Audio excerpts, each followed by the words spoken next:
Hi everyone, and welcome back to the PokeTamer channel. This is where we buy and sell Pokemon cards on eBay with the main goal of making a profit, but this isn't a business, it's just something I do for fun. We finally reached the last episode of Season 1 in the Profit or Loss series. In this video, I'm going to go back to the very beginning and fully recap all of the purchases and sales from the past year. Then at long last, we will reveal whether I actually managed to make a profit overall. So don't worry if you've missed any of the earlier episodes, everything will be covered today. Now a little throwback, I first attempted something like this back in 2018. I used the same buy and sell method to complete base set, jungle and fossil. I bought packages on eBay, picked out what I needed, added cards to my own collection, then sold the rest. I did manage to finish those sets, but at a small loss. Fast forward to June 2024, and I decided I wanted to go again. This time aiming to complete the original vintage Team Rocket set and the Wizards of the Coast Black Star promo set, but with one big difference. I also wanted to make a profit and document the whole journey here on YouTube.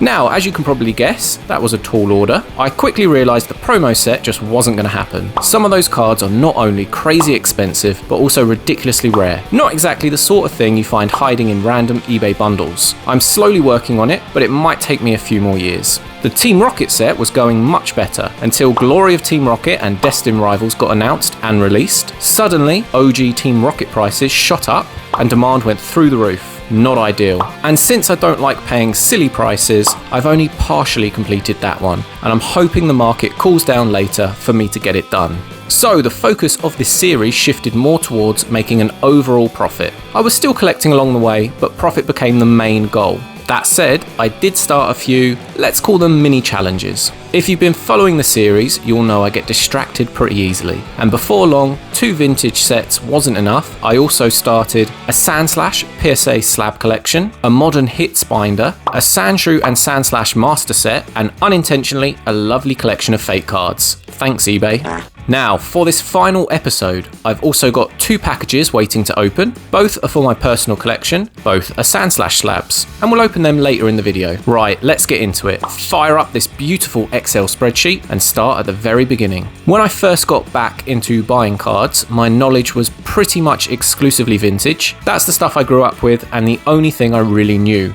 But I wanted to change that. So I guess you could call it another mini challenge, learning more about modern Pokemon sets and cards. I've tried to step outside my comfort zone wherever I can. Some of those purchases turned out great, others, well, let's just call them questionable. And if you've watched this channel for a while, you'll know my pronunciation of modern Pokemon names is painful. It'll make you shed a tear, but I'm trying my best.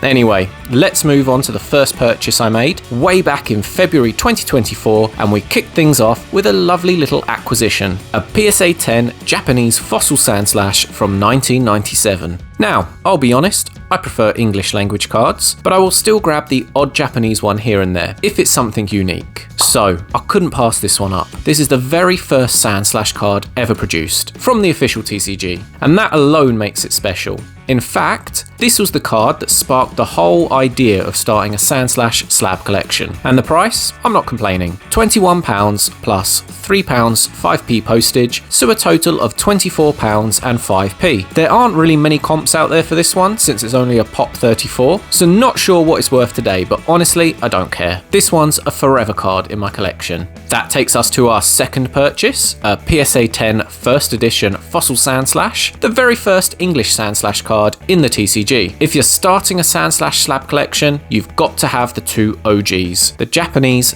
and the English. This one hits me right in the nostalgia too, since Fossil was one of the first sets I loved as a kid. As for the price, I think I got this one for a steal. £33 plus £4 49p postage, so £37 and 49p total. This card in a PSA 10 actually recently sold for £161. So I'm really glad I managed to pick it up when I did. It's a pop 56, and just like the Japanese one, it's another forever piece in my collection. Now we move on to one of my favourite purchases, my Vortex binder. Before this, my vintage cards were sitting in a really dodgy old ring binder. No sleeves, just raw dogging it straight in the pockets. After watching a few Deep Pocket Monster videos, I quickly realised I needed to upgrade and stop the bad binder behaviour. Pat might be sponsored by Vortex, but the advertising worked on me. I thought the binders looked awesome, so I decided to grab a 12 pocket version for all of my vintage cards. Of course, being the cheap little boy that I am, I wasn't about to pay full price, so I turned to my trusted hunting ground, eBay. After a bit of patience and biding my time, I managed to snag a 12 pocket first edition SV2 binder. Now, apparently the fact it's first edition means it probably has more resale value, but I didn't know that at the time, and I don't think the seller did either, because I picked it up for just £8, plus £1 postage for a total of £9. It was used, but honestly, you wouldn't know it. It looked practically brand new. I'm super happy with the purchase, and you'll be pleased to know the cards are now sleeved before they go in. So if Pat can stop yelling at me, that would be great. To be honest, I'm running out of room with this one. It will be full before long, so I might have to upgrade to an even bigger binder soon. Now we get onto the first actual Pokemon card package, a bundle of 70 plus common and uncommon vintage cards. The main reason I went for this one was because the listing mentioned first edition cards being included, and given the choice, I'll always swap a first edition into my master sets over an unlimited card, unless it's completely battered. So a few of those went straight into my binder, and the rest were marked for resale since I already had them. I paid £8 2p plus £3 30p postage, so £11 32p total. Honestly, that's a really solid price. Even for 70 unlimited vintage cards, it would be worth it, but throw in a few first editions and you've definitely got profit to be made here. I believe these cards just went into one of the many vintage binders that I sold, but we'll get onto that later in the video. The next purchase was actually my first step into modern cards. I grabbed a binder that came full of a random assortment of cards, ranging from 2007 all the way up to 2023, though the majority were all from 2022. Honestly, I mostly bought this one for the binder. It was a cheap pickup at only £6 50p, but the postage was a little steep at £5 39p, bringing the total to £11 89p. Now the binder itself is just some random off-brand one, nothing special, but my thinking was, sell off the bundle of cards, and depending on how much they bring in, I basically get the binder for cheap or maybe even free. Then I can fill it with vintage cards and sell it for a profit. Stay tuned to find out how that worked out. But yeah, truth be told, I had no idea what I was doing at this point. I wasn't sure what modern cards held value or what was considered bulk. However, my mantra is learn by doing. The more I buy, the more I figure things out. And honestly, I think it's slowly been working. Also, apologies for the lack of footage for the first few packages. I opened some of these before I fully committed to documenting the journey on YouTube. It does get better, I promise. My next purchase was another little learning experience. I picked up a bundle of 12 vintage cards for £4, plus £1 85p postage, so a total of £5 85p. One of the cards in there was actually a vintage holo, so I pulled the trigger straight away, before I realised Kangaskhan from Jungle is one of the cheapest vintage holos out there. You can grab them for as little as £2 to £3 on eBay. Now, it's not like this was a bad purchase by any means. The cards will make great binder filler, but yeah, it wasn't exactly a bargain either. Just one of those moments where you learn a bit more about the market. Just because it's a vintage holo doesn't mean it's worth a lot of money. Some are worth more than others, and it's with experience that you learn what ones to focus on. The next purchase was one for the personal collection, and actually my first addition to the Team Rocket set I was trying to complete. Obviously, at the start I needed pretty much everything, so I grabbed a small bundle of 25 commons and uncommon just to start filling it out. The lot cost me £8 50 plus £2 50 postage for a total of £11. Not exactly an amazing deal, but I'm always more likely to spend a little extra on cards I actually want to keep rather than the ones I'm buying for resale. It was probably about market price at the time, but I was just happy to get going with the set and make the binder sort of look less empty. Next up, we've got another bundle for the Team Rocket set. This time it was 6 non-holo rare cards. I paid £12 plus 75p postage, so a total of £12 and 75p. At this point, as mentioned previously, I only had commons and uncommons, so I needed all of these for the set. Price-wise, I'd say it was around market value for the condition they were in. Maybe even a small deal, especially compared to buying them all separately. Either way, it was just nice to add a solid chunk of progress to get the binder looking a bit healthier. And speaking of making the binder look healthier, next up we have 6 Wizards of the Coast Black Star promo cards. Like I mentioned earlier, this set was way too tricky to complete for this series, but some of the cards are a bit easier to get, and that's basically what this bundle was, the easier, cheaper ones from the set. It cost me £12 30 plus £2 70 postage, so a total of £15. I was a bit desperate to get something in the binder, so I'm not entirely sure if it was the perfect deal or not. I already had the Mew holo and non-holo cards, so the Mew that came with this bundle went straight to resale, and the rest joined my collection. It might be worth mentioning, if you're enjoying the video and want to see any of these packages opened up in more detail, from this point on, every purchase has its own dedicated video. In those, I go through the bundle in more depth and take a proper look at the cards. All of these videos are part of the Profit and Loss series, and there's a playlist linked in the description below. And whilst I've got you here, let me just quench my thirst. Please don't forget to subscribe if you enjoy the video. I really appreciate the support. Also, this is likely to be a fairly long video, so if you have any questions or comments on certain bundles, drop them in the comments below as we go. I'm going to do my best to reply to everyone. Alright, on to the next one. Next up, we're diving into modern cards again. I picked up a Vortex binder filled with Paldean Fates cards. Like before, I was mostly buying it for the binder. By this point, I was fangirling Vortex, and I figured it might hold some resale value for vintage cards later on. I paid £10 with £2.88p postage, bringing the total to £12.88p. The plan was the same as before: sell the cards and hopefully end up with the binder for a small fee. I knew nothing about Paldean Fates back then, and I still don't. Okay, I am better than I was before, but definitely still not any sort of expert. However, at the time, I had literally no clue what these cards would sell for. I assumed it was just someone's bulk, but was hopeful for something interesting. We ended up with about 7 hit cards, a couple of EX, a trainer card, and a Wogtrio and Palafin illustration rares. So not a bad bundle, to be honest. Both of those cards in today's money are just over $1. The binder itself was just a strap binder and not in a great colour, but I figured it might still be worth something, purely for the Vortex name. Stay tuned to find out if it went as planned. The next 2 packages I will bundle together because so did the seller. I basically bought 2 separate lots from the same seller. Now, at the time of the purchase, I was a little confused, as one of them said 29 vintage card bundle and the other said 35 vintage card bundle, but both of them in the description said 300 plus vintage Pokemon card bundle. I wasn't sure if this meant they had 29 cards and 35 cards respectively, or over 300. There was just one image for each bundle, a stack of cards with only one card visible on top. I did ask the seller after purchase if he could bundle the cards together for cheaper postage, but he said he had already purchased both labels, which was fair enough. So when only one package arrived, I was even more confused. Now yes, this could have all been resolved by contacting the seller beforehand and asking these questions. But where is the fun in that? Where is the mystery? Where is the chance to feed my filthy gambling addiction? The bundle marked as 29 vintage cards cost me £4 with £2.94p postage for a total of £6.94p, and the bundle marked as 35 vintage cards was exactly the same, again £6.94p. Another issue I noticed after arrival was the cards didn't seem to be packaged very well, so I thought at this point I better clarify with the seller, am I expecting another package of cards or is this it? Also, your packaging makes me sad. So basically it was confirmed that this was the only package and both sets of cards were in there. I essentially paid £5.88p postage for a small amount of cards to be damaged. Joking aside, I wasn't that upset, as it's a risk I took and it makes for interesting content. But fair play to the seller who offered a refund on one of the packages. So although still paying for postage, I was refunded £4 on the 35 vintage card bundle, meaning that that one only cost me £2.94p. Now, as for the cards themselves, they were absolutely battered, as predicted, but did have a surprise Machamp in one of the bundles. Again, battered, but always nice to get a random vintage holo in a bundle of cards regardless of condition. I also realised after opening that every card in this bundle was uncommon or better, so I can't complain with that. I believe most of these got used for binder filler, and I was obviously very upfront about their condition when I came to sell them.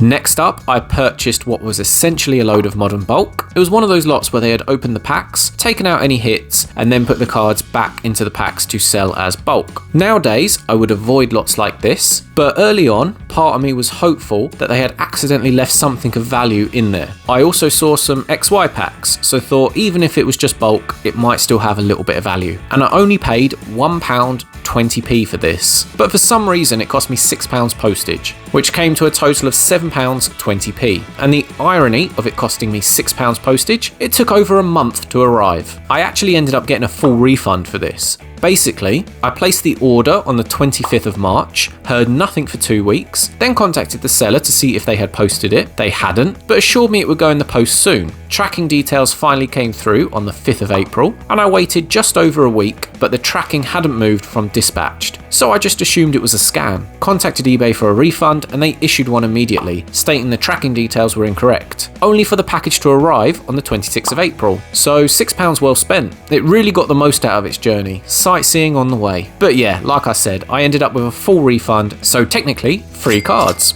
There was nothing crazy in here, all bulk, but I did manage to sell a few of the empty packs as well as the cards. This was also another opportunity to learn more about new sets and eras. I'm actually going to keep the price I paid in the spreadsheet because although I got a full refund, I did in fact get the cards, eventually. And I want this profit and loss series to be as fair and accurate as possible. Find out later if I made a profit selling these cards. Another Team Rocket bundle of cards up next, some more cards to add to the personal collection. I was drawn to this one mostly because of one card, the non-holo Blastoise. At this point I already had that card in my binder, but this one can fetch a small price on its own. The bundle only cost me £3 with £2.70 postage for a total of £5.70p. My thinking was if I sell the Blastoise I'd basically get the other cards for very cheap or even free. This is the perfect type of bundle for completing sets. Sell some, keep some, break even, or even make a small profit. Perfect. I bought this next bundle from the same seller as before, this time all from Jungle, and again, there was one card that drew me in, the Holo Mr. Mime.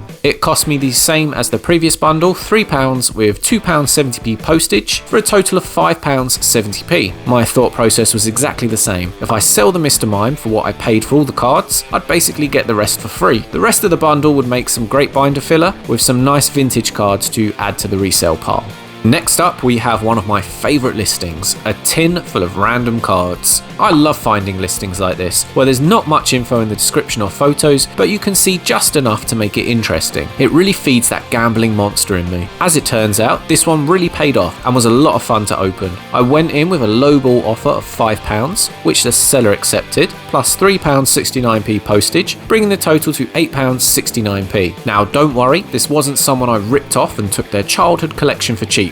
The seller seemed to be another reseller, as their profile was just full of random junk and they had a large amount of sales. They probably just picked it up at a car boot or garage sale and wanted to flip it quickly. This was an XY era tin, so I was hoping for some nice mid-era cards and the chance at a few small hits. We ended up with a bunch of reverse cards, plus some cool EX cards like the Darkrai and Rayquaza, with the highlight being a Cobalion full art from Noble Victories, a black and white set. Stay tuned for the sales at the end to see how much that card sold for. The next purchase was a 140 card bundle of black and white era cards, or at least that's how it was advertised. I thought this one was worth a shout. Personally, I class black and white as vintage. I mean, it's almost 15 years old now. Technically, people say 20 years is when things should be called vintage, but guys, I'm just a bit of a rule breaker, a rebel. Try and put me in a box and I'll roundhouse my way out of that box. You can't control me. Loser. I paid £6.50 with £2 postage, so a total of £8.50p. And honestly, it turned out to be a really solid pickup. We got some great black and white holos, plus a few random Heart Gold Soul Silver cards, including a Torterra Cracked Ice holo, but probably the highlight was a reverse Gengar from the 2009 Platinum series with the full evolution line. So yeah, this ended up being a really fun little bundle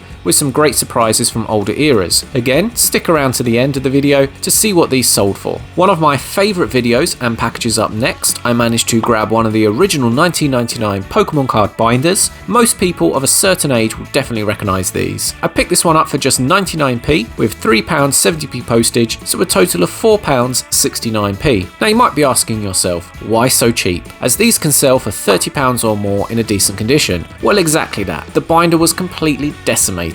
Or actually, I should say binders, plural, because it turns out to be two of them ripped to pieces. But in the video, I made it my goal to try and repair it, and honestly, it was a lot of fun. I took the front from one, the back from another, combined them with the better looking sleeves, gave it all a clean, reattached everything, and I think I ended up making a pretty decent final result. Obviously, still battered, but a huge improvement from where it started, and I did eventually sell this on eBay with some cards, clearly stating it had been repaired. The next package I purchased was an essential one for this profit and loss series. Those of you who've been watching the videos will know I always push the idea that your bulk cards will sell better in a binder than just loose in a pile. It's a method I really like, and it's exactly how I've sold all the vintage cards on this channel. So where did I actually get all of the binders to attempt this? Well, I picked up the odd one here and there, but the majority of them came from this next package. A lot of 7 Ultra Pro binders, all vintage, all having definitely seen better days. Now they weren't damaged, just filthy and old. So I gave them all a clean, a bit of TLC, and they ended up becoming integral to this challenge. I paid £13.50 for the lot with free postage, so a total of £13.50. That works out to just under £2 each, which I think is a really solid buy. I was super happy with this one. I did end up selling the Yu-Gi-Oh ones separately as I didn't want to put Pokemon cards in it, but the rest all got used for selling vintage. The next purchase actually turned out to be pretty good, but at the time I wasn't all that thrilled with it. Basically, I picked up a huge lot of cards. I'd spotted some vintage on the top of the piles in the listing, so I was hoping there might be something interesting hidden inside. But as it turned out, it was mostly modern bulk, with just a handful of common vintage in one tin.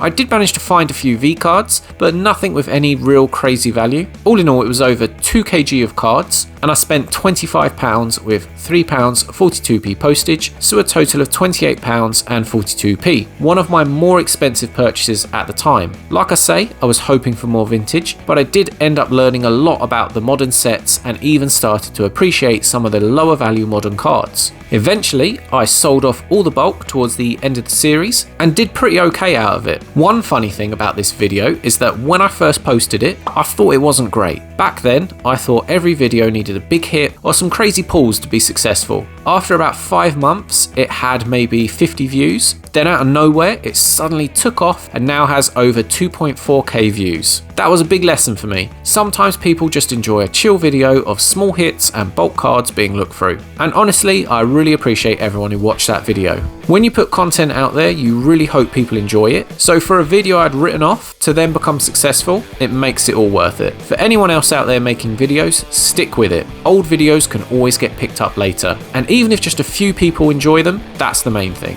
And now, onto one of my more exciting purchases, a bulk storage box. Yes, after that last package and suddenly gaining a load of new cards, I needed somewhere proper to store them. So I grabbed one of these from eBay. It cost me £7.99 with £2.59p postage for a total of £10.58p. Now I could actually sort them properly instead of piling them into random tins. Because honestly, it definitely happened more than once where I thought I'd lost some cards, only for them to turn up weeks later in a tin I was sure I'd already checked. It's looking a little bit worse for wear now, but it still does the job. This next purchase wasn't the most exciting one. I mainly grabbed it because it had a few Team Rocket cards and I needed a couple of them for my collection. It also came with a Topps card from Series 1 plus a Japanese Vileplume Holo from Jungle. It cost me £2.20p with £3.39p postage for a total of £5.49p. My thinking at the time was to sell the Vileplume and cover the cost of the bundle, so basically getting the Rocket cards for free. In the end though, I think I decided to sell the Holo inside a binder rather than on its own. Now, as I've already said, I'm not looking to collect Japanese cards, but being the benevolent YouTuber that I am, I will allow others to own them. Oh my god, PokeTamer, you're so kind. Yes, I am. PokeTamer has given his permission for you to collect your own cards. Looking at you, Richard, you're welcome. Next up, I grabbed a bundle of cards from the XY era, another listing where you couldn't see every card in the bundle from the photos, so I was kind of hoping there might be a hidden gem tucked away in there. But nope. It turned out to be pretty much just bulk. From various sets in that era, it cost me £6.49p with £2 postage for a total of £8.49p. At the time, I was a little disappointed, but actually it worked out pretty well. They made for some solid binder filler, and I've been picking up more and more XY era cards as the series goes on. Even the bulk tends to hold a bit of value, so in the end, it was still a decent pickup. This next one was a really solid pickup for the Team Rocket set, a nice little bundle of non-holo rares, plus my very first holo for the collection, the Dark Arbok. It's not the most expensive card in the set, but still a really nice one to finally add in. I paid £14.50 with free postage, so £14.50 total. The overall condition wasn't amazing, but luckily the holo was the best of the bunch. Some of the non-holos might need swapping out down the line, but for now, they'll do the job nicely as placeholders. I needed all but 2 of the cards, as I already had the non-holo Dugtrio and Gyarados, so they will go into the resale pile. This next purchase was another one of my favourites, and also one of the more expensive ones. I paid £36 with £2.70p postage, so £38.70p total. It came with a mix of cards, including a near complete set of McDonald's Match Battle 2023 promos. I think it was 13 out of 15 cards, plus a load of duplicates. I didn't think much of it at the time, but over the course of the series, I have learned that McDonald's promos can hold a decent amount of value, especially the old ones. However, the real reason I grabbed this bundle was for the vintage cards, including 11 vintage holos. We had Gengar from Fossil, Aerodactyl from Fossil, Wigglytuff from Jungle, 2 Zapdos cards, both from Fossil, Alakazam from base set, Mr. Mime from Jungle, Mewtwo from base set, Victory Bell from Jungle, Kangaskhan from Jungle, and finally Raichu from Fossil. So a lovely little mix of sets. Now, the condition wasn't great, most of them were pretty bad, but still perfectly fine as binder cards, or for someone who just wants to add vintage to their collection without paying near mint prices. I think I ended up selling the Gengar separately because it was particularly bad, but the rest went into binders as filler. Again, I will reveal what they sold for later in the video. Honestly though, the best part of this package was the nostalgia of looking through all these old school cards from when I was a kid. Next up, we've got something a little different. 3 graded cards I picked up from the same seller. They were all listed at the same time, but as separate auctions. The first one was a first edition Brock Sandshrew, number 71, from Gym Heroes, graded a 7 with ace grading. Now, I wasn't exactly hunting down Sandshrew slabs when I bought these. They just popped up in my Sandslash searches, and ace slabs are fine,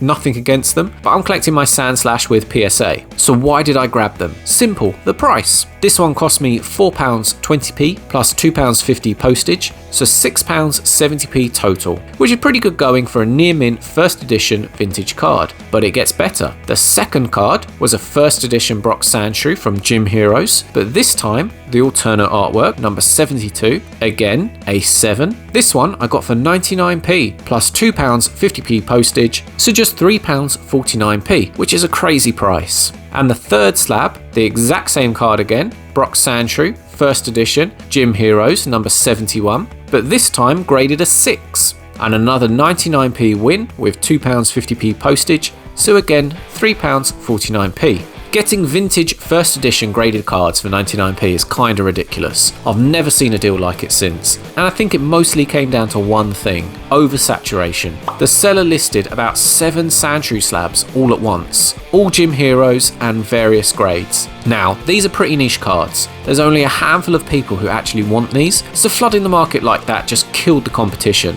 I only got bid up on one of them. The other 2 I literally won on my first bid. Plus, listing them all as auction gave people such a short window to see them. I reckon if they just sold them one at a time, they'd have made much more. Anyway, I kept both the 7s and don't really plan on selling them. I've been back and forth about whether to crack them open and slot them into my Sandshrew Sandslash Master Set, because honestly it would cost me more to buy these raw than I paid for the slabs. But for now, I'm keeping them slabbed. Who knows, maybe I'll change my mind later. As for the 2 cards, personally I think the Sunset artwork on number 72 is the nicest artwork. I really love that card, but let me know which one you prefer in the comments. As for the A6 Sandshrew, since it was a duplicate and the weaker grade, I did end up selling that one. Stick around to see what it went for, but here's a hint, it was more than 99p. Next up, I grabbed a little bundle of vintage cards, and honestly I went for this one purely because of the price. I managed to win it at auction for just 99p, plus £1.55p postage, so £2.54p total. Inside was a really nice little mix from all sorts of vintage sets, including base set, jungle, fossil, and even some slightly later ones like fire red and leaf green.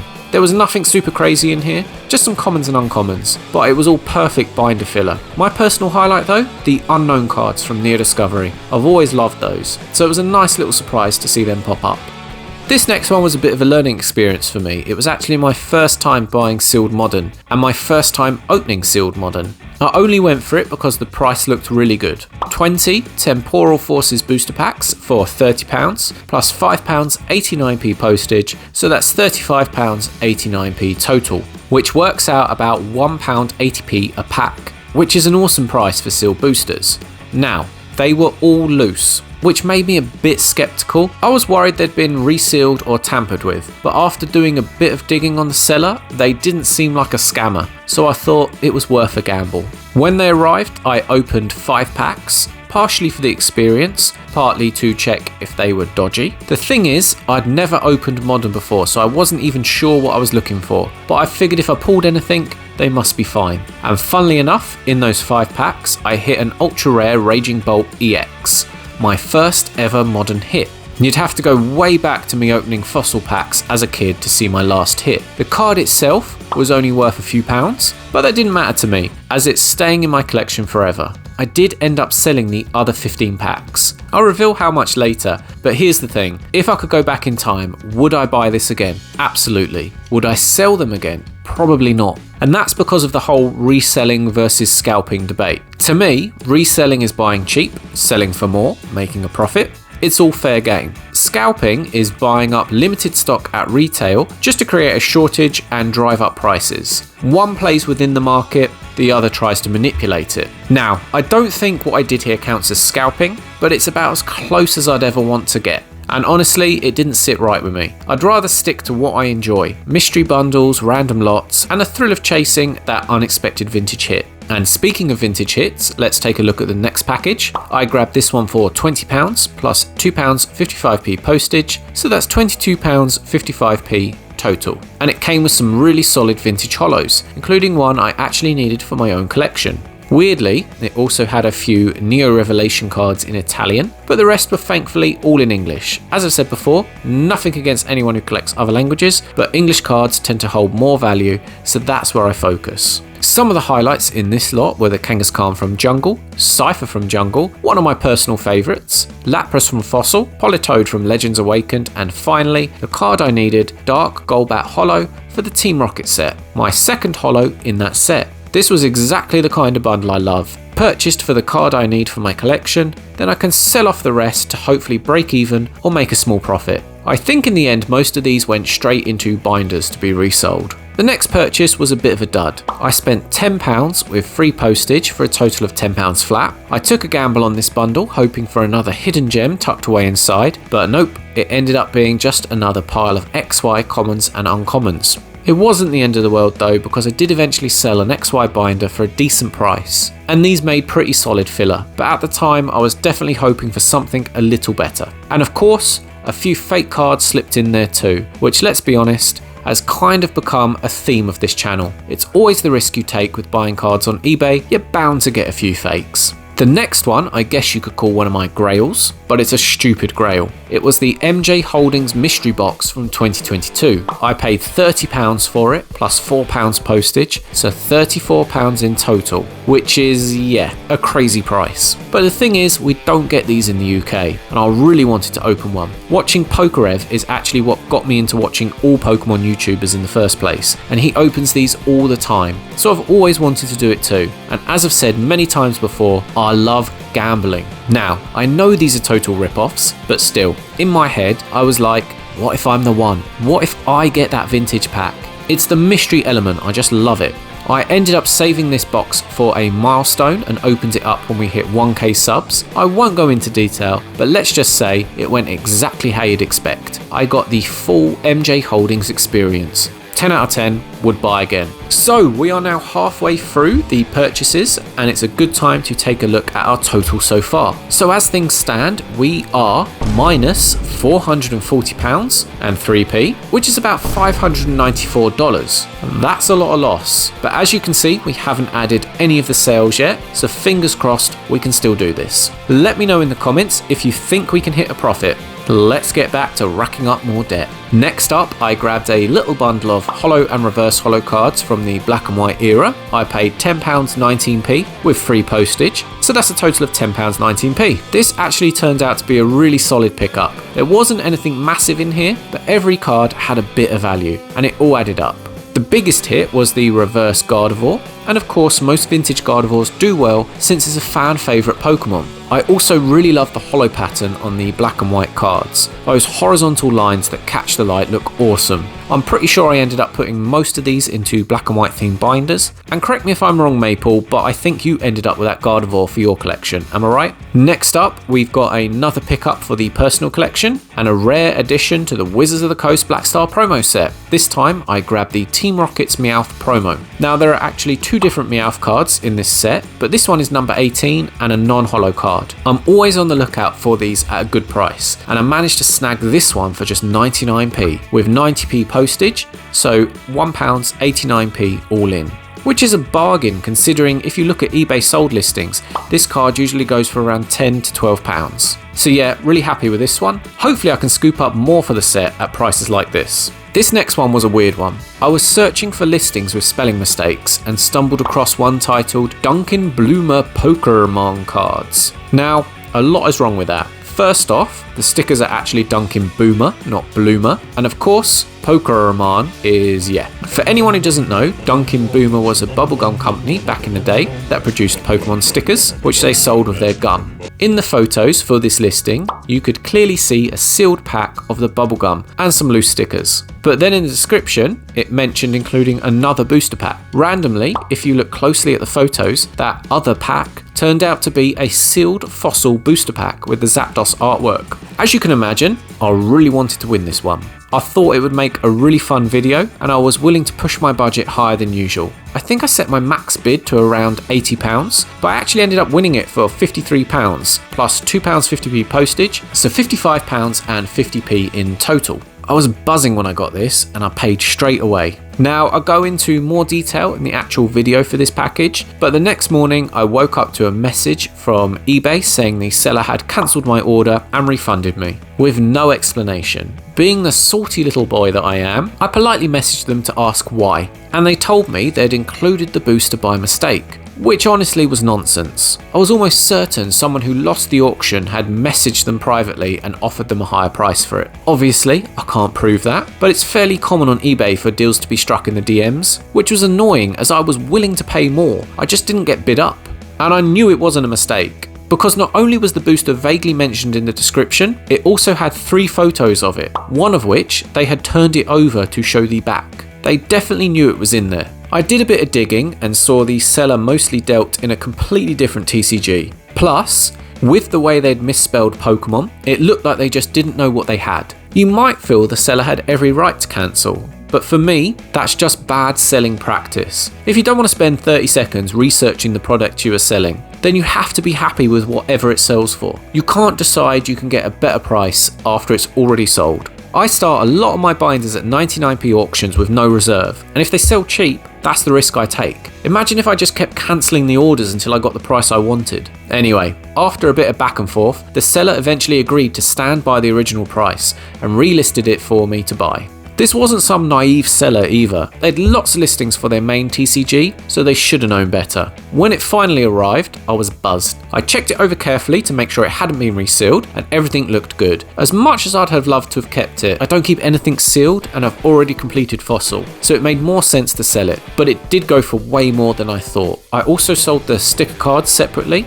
I'll reveal later on what both went for. Honestly though, the fight to get them to stand by the original price put a bit of a downer on this one for me. I felt like the bad guy, as if I'd forced them to sell it to me, even though I won the auction. Like I say, I would have paid more. So this was a fun one, but not as fun as it could have been. This next purchase was a really good vintage bundle with a nice few hidden gems tucked in there. I only paid £6.60p plus £3 postage, so £9.60p all in. The bundle was a mix of sets ranging from base set all the way up to Diamond and Pearl era cards. I always love it when a bundle has a real variety of sets, and this one didn't disappoint. Some of the standout cards were the Light Ninetales from Neo Destiny, the Reverse Holo Totodile and Curlier from Dragon Frontiers, Holo Blaziken from EX Ruby Sapphire, and to top it all off, a Reverse Holo Jinx from Legendary Collection. Honestly, the Jinx was the highlight. The Legendary Collection has the best Reverse Holos with that awesome firework pattern. For the price, this turned out to be an amazing purchase. I sold some of the cards individually and the rest went straight into binders. I'll reveal later on what the Jinx ended up selling for. This next purchase was another fun one. I wanted to test myself with modern cards and see if I could learn how to spot fakes. So I grabbed a binder for £5.50p plus £2 postage for a total of £7.50p. Now I knew going in that for that price there were probably going to be plenty of fake cards in there, but at the time I had zero experience experience spotting them or knowing what techniques to use, which is crazy to look back on now because I find it much easier these days. But like I said earlier, my mantra is always learn by doing. So when I saw a cheap binder on eBay full of hits, I thought it was the perfect opportunity to see if I could figure out what was real and what wasn't. And in the end, it turned out to be a really fun learning experience. Aside from all the fake cards, there were some nice legit commons and uncommons, including a reverse Emolga, and we also got a few bigger hitters, a Flareon VMAX from Evolving Skies, and a Slowpoke and Psyduck GX from Sun and Moon Unified Minds. The downside, the real cards were definitely well loved and a bit battered, but going through them and testing myself was half the fun. In the end, I think we roughly broke even and walked away with a very beaten up binder, but a bunch of new knowledge. So this next package I purchased is another Wizard of the Coast bundle of cards, but I made a bit of a mistake. I paid £5 on a buy it now with £1.55p postage for a total of £6.55p. The problem? I didn't read the description before putting in the offer. Only after it was accepted did I see that the description said all the cards were damaged. That's completely on me. I thought I was being clever, putting in a quick bid. But as I like to remind myself daily, PokeTamer be dumb. I knew what I was getting when it arrived. There were maybe a few cards that could be considered heavy play, but most were completely wrecked, including a Croconaw and Metapod covered in pen marks. Let this be a lesson to me and to you. Always read the description before buying, just in case. Unfortunately, there's no profit to be made here, as 90% of these cards are basically unsellable. Which leads us to our next package, where I made the exact same mistake. Because remember, PokeTamer be dumb. I paid £15 on a buy it now, with £1.55p postage, for a total of £16.55p. Again, I didn't read the description. I just saw an awesome image of some vintage holos and reverse holos, and I thought I'd be cheeky and put in a quick lowball offer. It got accepted immediately, and I knew something was up. And again, fully my fault. It clearly said in the description that these cards were destroyed, but when they arrived, they actually weren't as bad as I first thought. A few could definitely be considered heavy play rather than totally destroyed. We had a Lapras from Fossil and a base set Machamp that weren't too bad. A completely wrecked Victory Bell from Jungle, which is actually a no symbol error card, so it was a real shame it was so far gone. A reverse Entei from Aquapolis with a big old crease through the middle, plus a Ninetales and Vaporeon that were pretty battered with lots of creasing. But the saviour of the package was a Meganium Holo from Neo Genesis, which, although heavy play, wasn't too bad and would probably make a nice binder card for someone collecting. So there was slight hope we could break even. I did end up selling some of these cards, so stay tuned for that. After those last two packages, you might be thinking, it can't get any worse, right? Well, it does. Welcome to my worst ever purchase in the entire Profit or Loss series, and more evidence of why PokeTamer be dumb. I spent £21.21p on this mystery bundle, plus £4.19p postage for a total of £25.40p. It sounded exciting, a huge stack of GX, V and EX cards. But when it arrived, it turned out to be a total scam, a massive pile of fake cards. I honestly wasn't expecting that, so it hit harder than usual. I always think I'm going to get some fakes, but to get all fakes was brutal. It was listed as a mystery bundle with no images, just a random picture of Ash and Pikachu that looked like it came from a t-shirt. But in my head, I thought the seller was just being fun, and my gambling brain immediately took over. I'll go into more detail in the actual video, but basically, I did my research, the seller had good feedback, I wasn't the only person bidding, and the description sounded legit. All signs pointed to a legitimate mystery bundle. But nope, not this time. I'm still not sure if the seller thought the cards were real, but I suspect they probably knew since they had sold other Pokemon stuff before and had positive feedback. And to make matters worse, being my usual small brain self, I left this package unopened for over 200 days while I worked through the backlog of other purchases. By the time I got to it, the window for refunds had long passed. So I just had to eat this one, leaving me with a huge, sad stack of fake cards, which of course was fantastic. But don't worry guys, we're finally back on the up with one of my favourite packages from the whole series. This time, I picked up an old school Tops tin full of vintage bulk. I paid £32 plus £3.95p postage for a total of £35.95p. I love listings like this. There were a few images but not enough to show every card, so there was still that mystery and surprise element. Inside were over 200 cards ranging across base set, jungle, fossil, base set 2 and Team Rocket. Proper vintage bulk. I think the reason I enjoyed this one so much is because it really reminded me of my own childhood collection, which I used to keep in my own battered Topps tin. There weren't any holos in this lot, but there were a fair few rares which I'll take all day. This package was also special because it was the first video where I set myself a challenge. Take all the cards from this tin, put them straight into a binder, and see if we can make more money selling them as a full binder than what I originally paid for the tin. I'll reveal what the binder sold for later, but this was such a fun video to make, and it ended up being a style I'd carry forward into future ones. Next up, we've got another binder full of fakes.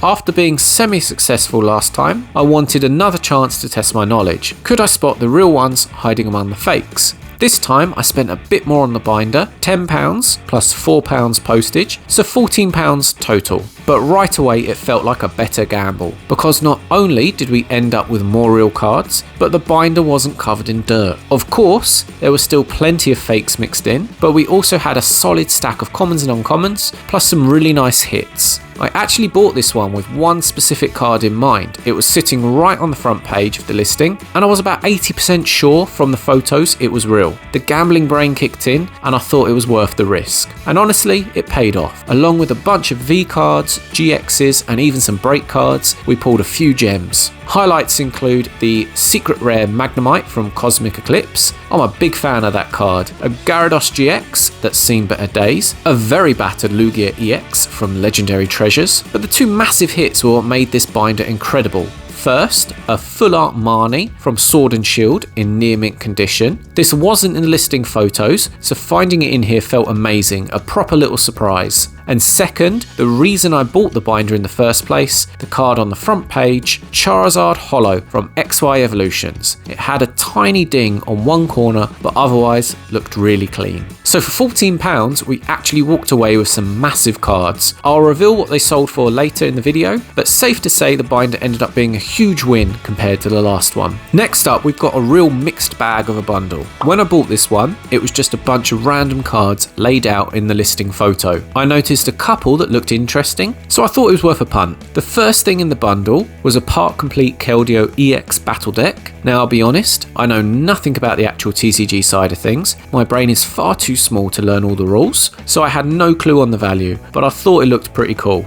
On top of that, there was a pile of random cards from all sorts of eras, Heart Gold Soul Silver, Black and White, Sun and Moon, plus some vintage including base set. And then a big stack of about 66 cards from the XY Kalos starter set. Now, at the time I had no idea this set had any real value, but turns out it does. Cards like Snorlax, Miltank and Bidoof are surprisingly sought after, and the rest aren't exactly easy to find either, so that was a nice surprise. The whole bundle cost me £16.49 with free postage, so £16.49 total, but here's where the drama comes in. What mainly drew me to this listing in the first place were two specific cards, a Holo Pidgeot from Holland Phantoms and a reverse Happiny. When the package arrived, both of those were missing. Now, it was about 1 AM when I opened this, and being tired and grumpy, I completely crashed out and messaged the seller, maybe a tad aggressively. I was convinced they'd scammed me. I mean, how'd you accidentally leave out the two best cards from the listing?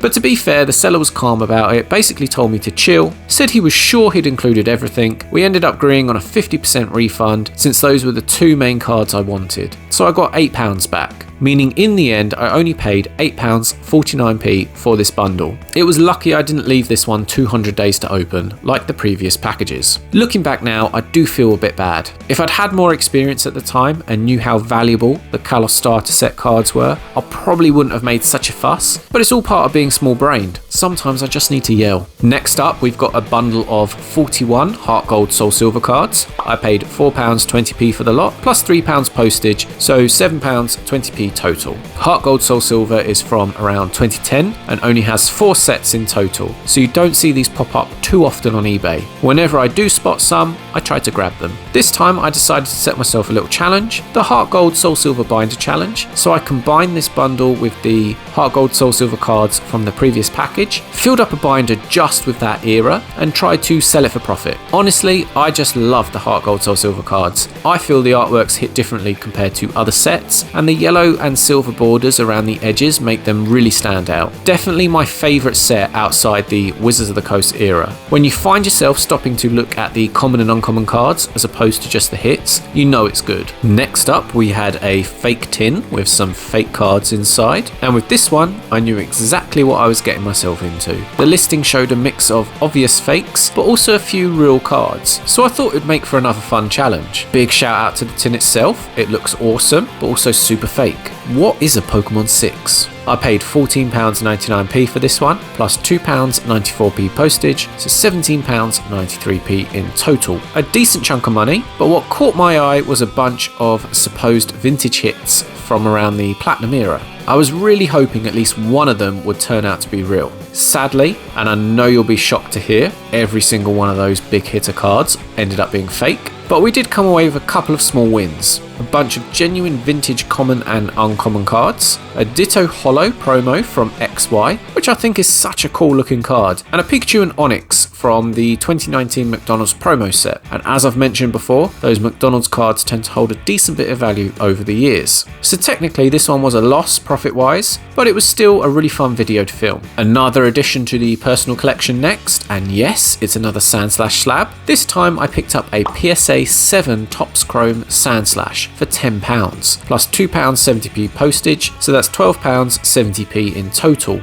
Easily one of my favourite Sandslash cards. I've wanted one of these for the collection for a while, and when this one popped up at a good price, I thought, why not? Eventually, I'd love to upgrade it to either a 9 or even a 10, since the edge on this one is a bit battered. Topps cards are kind of funny. As a kid, these were the cards your nan would buy you, thinking they were what you asked for. You'd end up with a bunch in your collection, but you never really wanted them. But now that I'm older and more nostalgic, I look back on them with a lot of love. They remind me of being young and collecting vintage cards, so Topps is definitely something I want to dive into more in the future. This next purchase is a beautiful card prism binder. Okay, it's not technically a purchase, because Roxandy was kind enough to send me these for free, but I'm super proud to be an affiliate for such an awesome company, so I had to throw in a mini advert. So if you haven't seen them before, these are the Card Prism 3.0 binders, and as far as I know, they are the only dual binder on the market. They hold both top loaders and regular sleeved cards. I'm a big fan of how unique and original they are, and the quality is top tier too.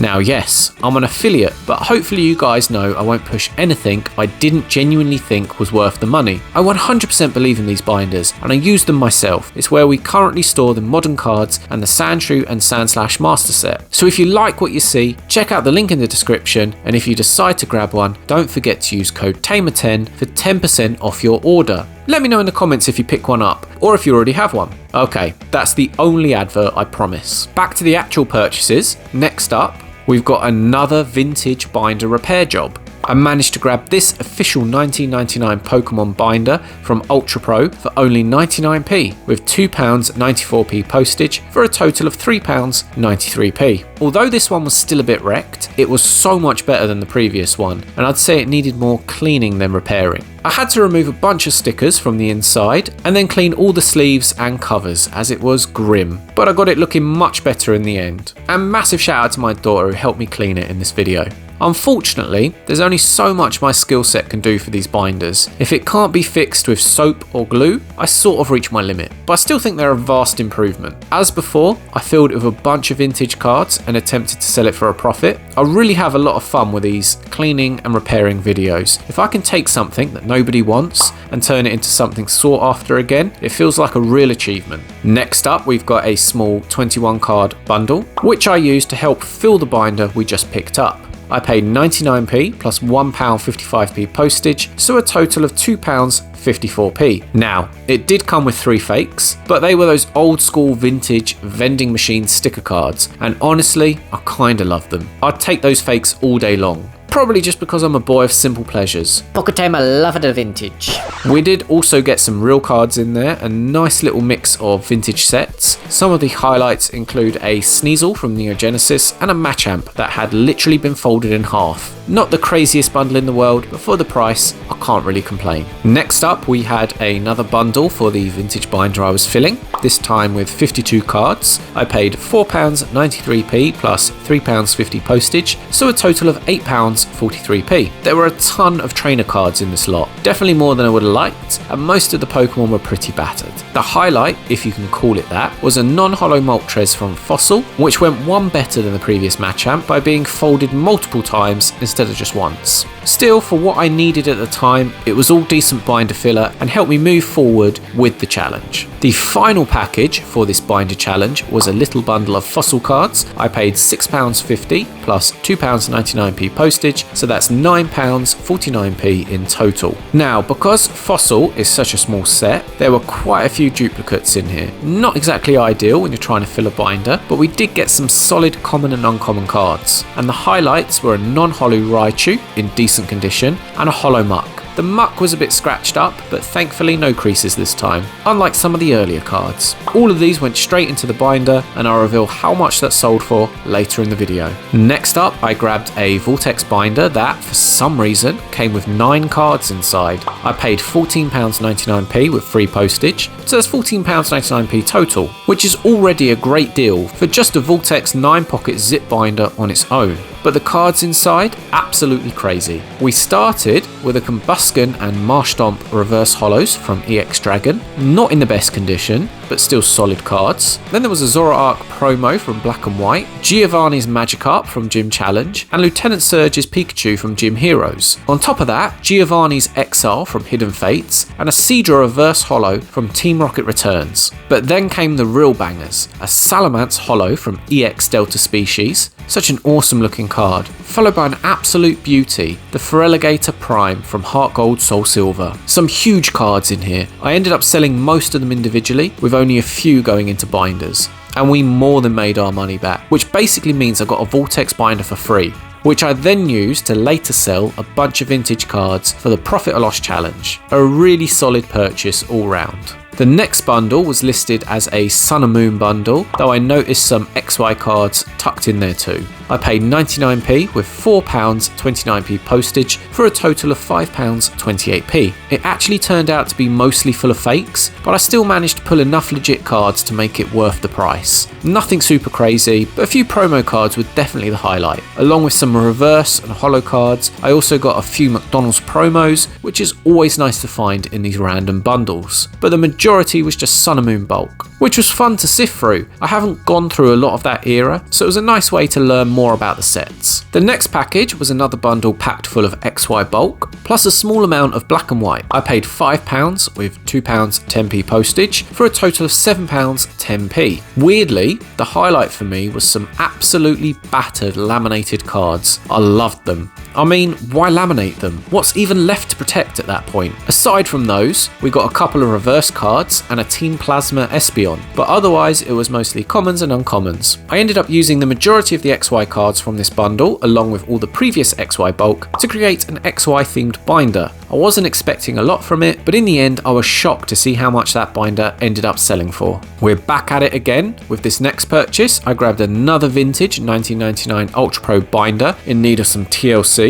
It cost me £11 with free postage for a total of £11. Now, it was a bit more expensive than my previous binders, but the condition reflected that. The outside was actually very clean with little damage. The real horror was inside though. The middle pages had fallen out and were only held on by a tiny bit of tape. I got to work, gave it a proper repair. I glued the pages down stronger than when it was first made and gave it a quick clean. Now it was ready to be filled with cards. And speaking of which, our next package was a huge bundle of vintage cards that went straight into the newly repaired binder. This one cost me £5 with £6 postage for some reason, a completely ludicrous price for postage. But still, total came to £11, which is a great price for around 160 vintage Pokemon cards. The variety in this bundle was insane, ranging from base set all the way up to platinum base, with everything in between. I even got a bunch of rares, including a Ninetales holo from base set. The binder ended up looking fantastic and sold for a pretty decent price.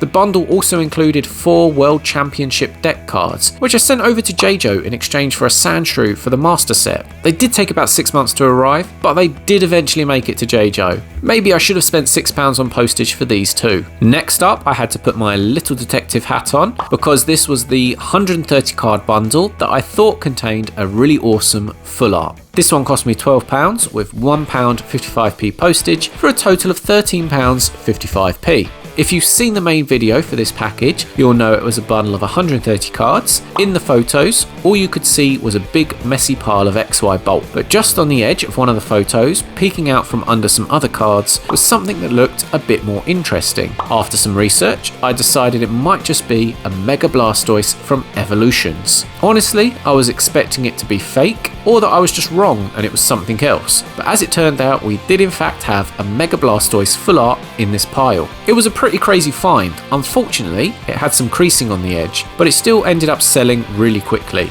And we didn't just find that one, we also got a Mega Alakazam EX from Fates Collide, which I had no hints was in there, so it was a lovely surprise. This ended up being a really great bundle, plus it included one of my favourite finds, someone's Park Dean Resorts owner pass from 2017, complete with their photo and full name. Fantastic. This is currently with PSA for grading. Bruh.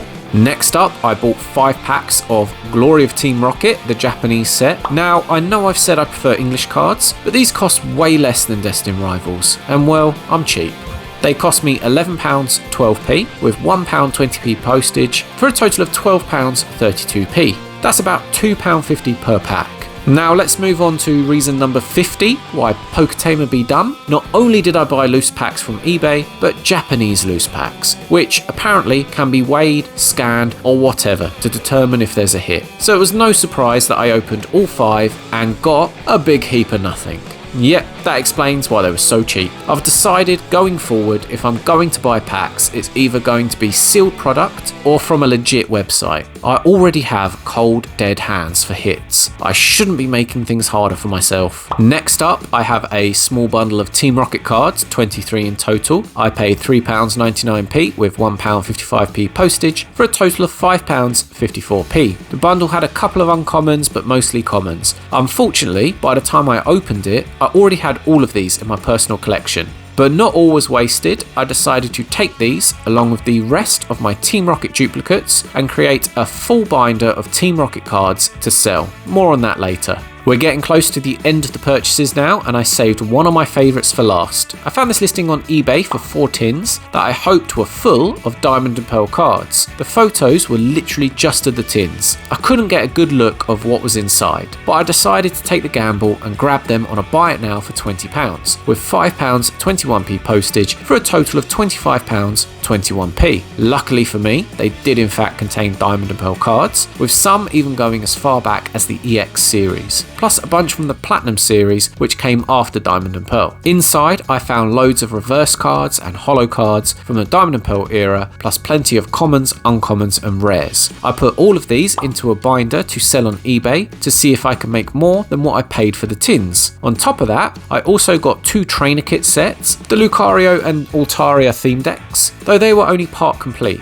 And randomly, there were 3 cards from the Pokemon trading figure game. There's more info on them on the main video, but since those aren't technically part of the TCG, I sold them separately. Now, onto the big hitters from this bundle. First was a Lucario Level X promo, such a cool looking card. Then a reverse Gengar from Diamond and Pearl base set. Since Gengar is such a collectible Pokemon, that always drives the price up. Both of these have solid value, so I sold them separately. All in all, this one turned out to be fantastic profit. Another pickup for the personal collection, and yes, another Sandslash slab. This time I managed to grab a Heart Gold Soul Silver base set Sandslash in a PSA 10. This card is super rare in a 10, as it's only a pop 2, so I knew I had to get it whilst it was available. It was originally listed at £63, but I managed to grab it for £42, with £3.45p postage, making the total £45.45p. I've got no idea if that's a good price or not, I just really wanted the card. I've already mentioned how much I love this era and the artworks, so having this in my collection feels perfect. Probably one of my most expensive purchases, but absolutely worth it, as this is probably my favourite Sandslash design. This next pickup was another big Wizards of the Coast vintage bundle. It cost me £14.99p with £3.23p postage, so £18.22p in total. It had a really nice variety of sets. Base set, Jungle, Fossil, Base set 2, Team Rocket, Gym Heroes, Gym Challenge and Neo Discovery. The condition was decent across the board and I found a good amount of rares, so definitely worth the money. I even managed to grab a couple of first edition Fossil cards to swap into my master sets, a rare non-holo Hypno and a Cloyster. Like I've said, I'll always pick first edition over unlimited when I can. On top of that, I got a Dark Electrode I still needed for my Team Rocket set. I just love going through these old bundles and the nostalgia that comes with them. In the end, I combined these with the other vintage cards I'd picked up over the whole series and built one huge binder to sell. One of the last packages I picked up was pretty fitting for the series, a small Team Rocket bundle of 7 cards. 4 of them I actually needed for my collection. I paid £10 8p plus 87p postage, so £10.95p in total. And honestly, looking at the cards, that was a really good price. It was a nice little mix of common, uncommon and rare. For the collection, I grabbed the Dark Muck and Dark Charmeleon uncommons, plus 2 non-holo rare trainers, Rocket's Sneak Attack, and here comes Team Rocket. Both of those can go for over £8 each on their own, so to get the whole lot for just under £11 felt like a steal. Once those were added to the binder, I threw the remaining 3 cards into the bulk vintage pile ready to sell on. So I always get asked in these videos how much I spend on postage materials and whether I factor it into the totals. And honestly, I don't. I really don't spend enough on this stuff for it to make a difference to the profit and loss. I steal envelopes from work, I had bubble wrap left over from a house move, I get top loaders and packaging bags from AliExpress for pennies, and I reuse as much packaging as I can from stuff I've been sent. Unless people have sent cards in Sainsbury's carrier bags.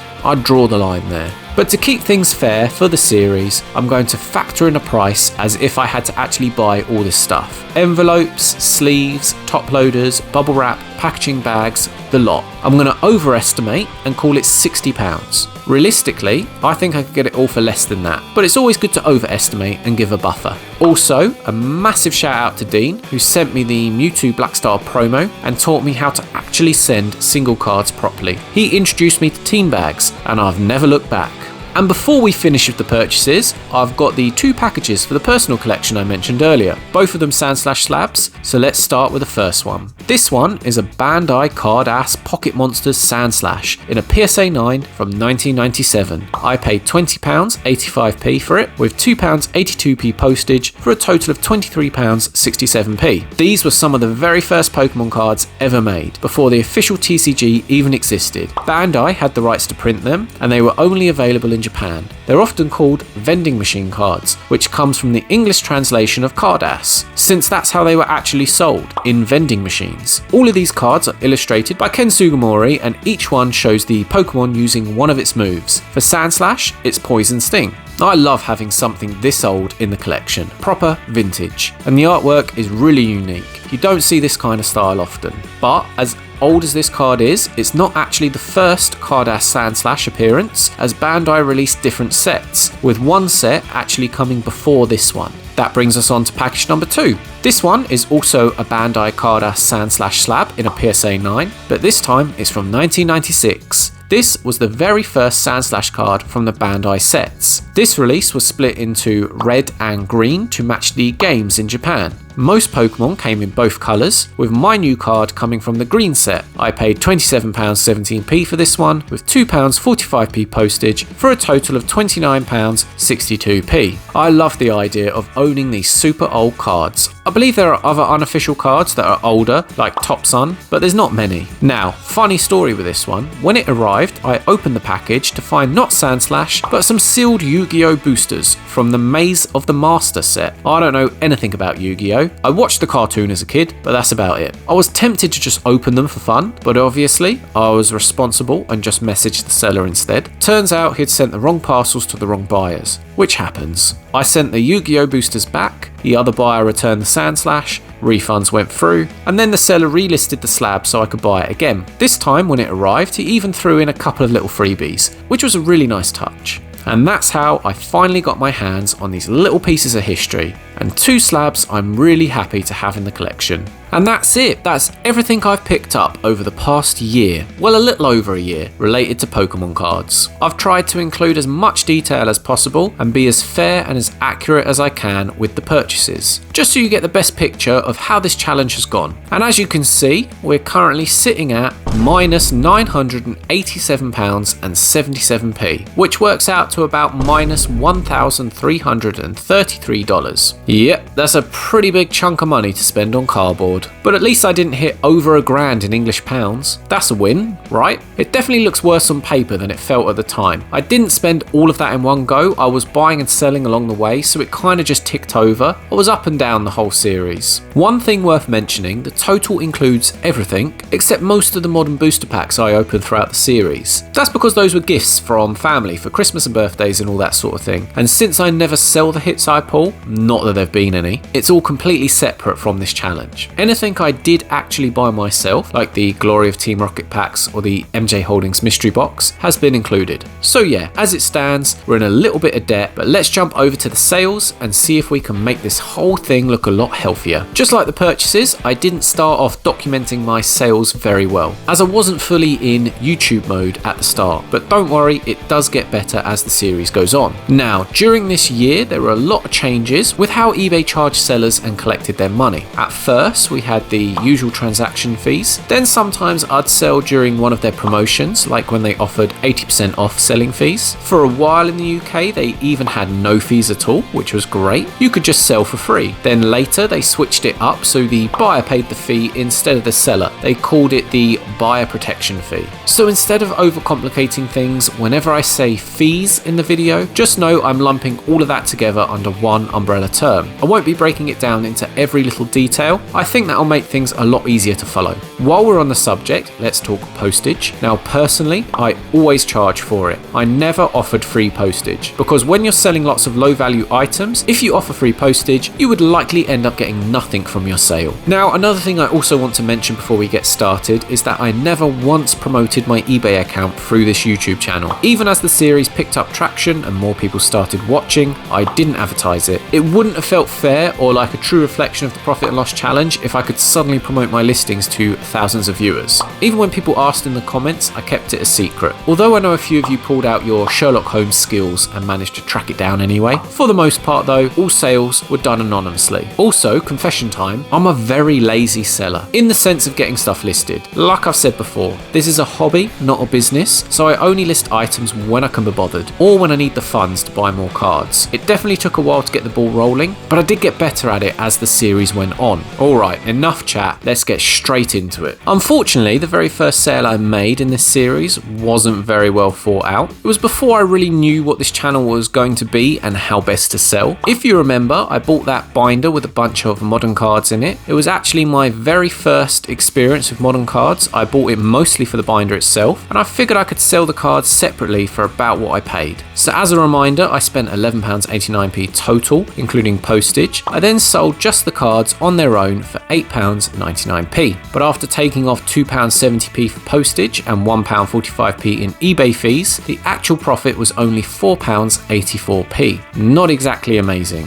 What that basically means is the binder ended up costing me £7.05p, which was way more than I'd planned. I was hoping it'd work out to be just a couple of pounds or less. Looking back, I don't really sell random bundles of loose cards anymore. At the time, I literally just took all the cards from the binder, chucked them together and listed them as a mishmash lot. They were from all sorts of different eras and had no real theme. I didn't really think about who'd want to buy that or why, but it was all a learning experience, and from the early days, I'd like to think my selling has improved a lot. Next up, I decided to try selling some empty booster packs. Now I know for myself, I've bought open base set packs before, purely for the artwork, with the idea of eventually framing and displaying them. But I wasn't sure if people did the same with packs from other eras. So if you remember that bundle of open packs I picked up, the one that took over a month to arrive and ended up getting refunded, well, inside there were 7 packs from the XY era, Fates Collide, Breakpoint and Evolutions. I figured why not, let's give it a go. So I took the empty XY boosters, listed them on eBay starting at 99p, expecting them not to sell, but they ended up getting one bid and I got a grand total of £1.84p including postage. Now, I'm actually fine with lots selling for 99p. The idea was if I sold enough of them them, it would start to add up. Or at least, that's what I thought. The problem was the fees. After eBay took their cut, I was left with 44p profit. And here's the issue. Something I didn't realise at the time is that when eBay took their percentage fee, it wasn't just off the winning bid, it was also off the postage. So from the 99p sale plus the 85p postage, the total fee from eBay was 55p. That's more than half the potential profit gone, which felt absolutely wild to me at the time. And to be honest, it sort of blew my plan out of the water. I'd been thinking I could do lots of small sales with a few bigger ones mixed in, but after seeing how much the fees ate into the potential profit, I had to sort of start rethinking my strategy. The next sale was pretty much the same deal, listed at the same time as the one before. It was another bunch of empty booster packs. I still wasn't really sure if anyone would actually want them. This time they were from the Sword and Shield era, including Evolving Skies, Lost Origin, Crown Zenith and Astral Radiance, and once again they sold for £1.84p including postage, which meant after the usual 55p transaction fee, I was left with a grand total of 44p profit. So definitely not a sustainable way of making money. That said, I was actually a bit surprised they sold at all, considering the era wasn't that old. For comparison, I also tried listing some Scarlet and Violet packs from the same bundle, and no surprise here, those didn't sell whatsoever. I think early on this was just sort of an experiment. I don't think nowadays I would look to sell sort of empty booster packs from these eras. Next up, I sold the cards from the same package mentioned previously, the opened booster packs. I split the cards into two separate listings. For the first one, I grouped all the Scarlet and Violet era cards together, along with the Japanese and Korean cards from the same era. Now this was more of a test than anything. At the time, I had no idea how well Modern Bulk would sell, if it would even sell at all. So I just threw them up for auction at 99p and let it run. Just like before, it only got one bid and it sold for 99p. But because it was a heavier lot, the postage pushed the total the buyer had to pay to £3.09p. Of course, eBay then swooped in and took their fee, about 71p. And once I paid postage, which was £2.10, I was left with a whopping 28p profit. So yes, as I mentioned before, I was quickly learning that this way of selling definitely wasn't going to be the route to profit. Next up was the second part of the same bundle. This time I grouped all the Sword and Shield era cards together, most of which were from Evolving Skies. Now, these were all just bulk. All the hits had already been removed from the packs by the time I bought them. Once again, the lot sold for only 99p. With postage, the total came to £3.09p, and just like before, the profit was a grand total of 28p. If I'd kept going with this selling method, I don't think profit would have ever been possible. And remember, this was all from the bundle that ended up getting refunded, but if it hadn't been refunded, I'd have spent £7.20 on it and only made £1.44p back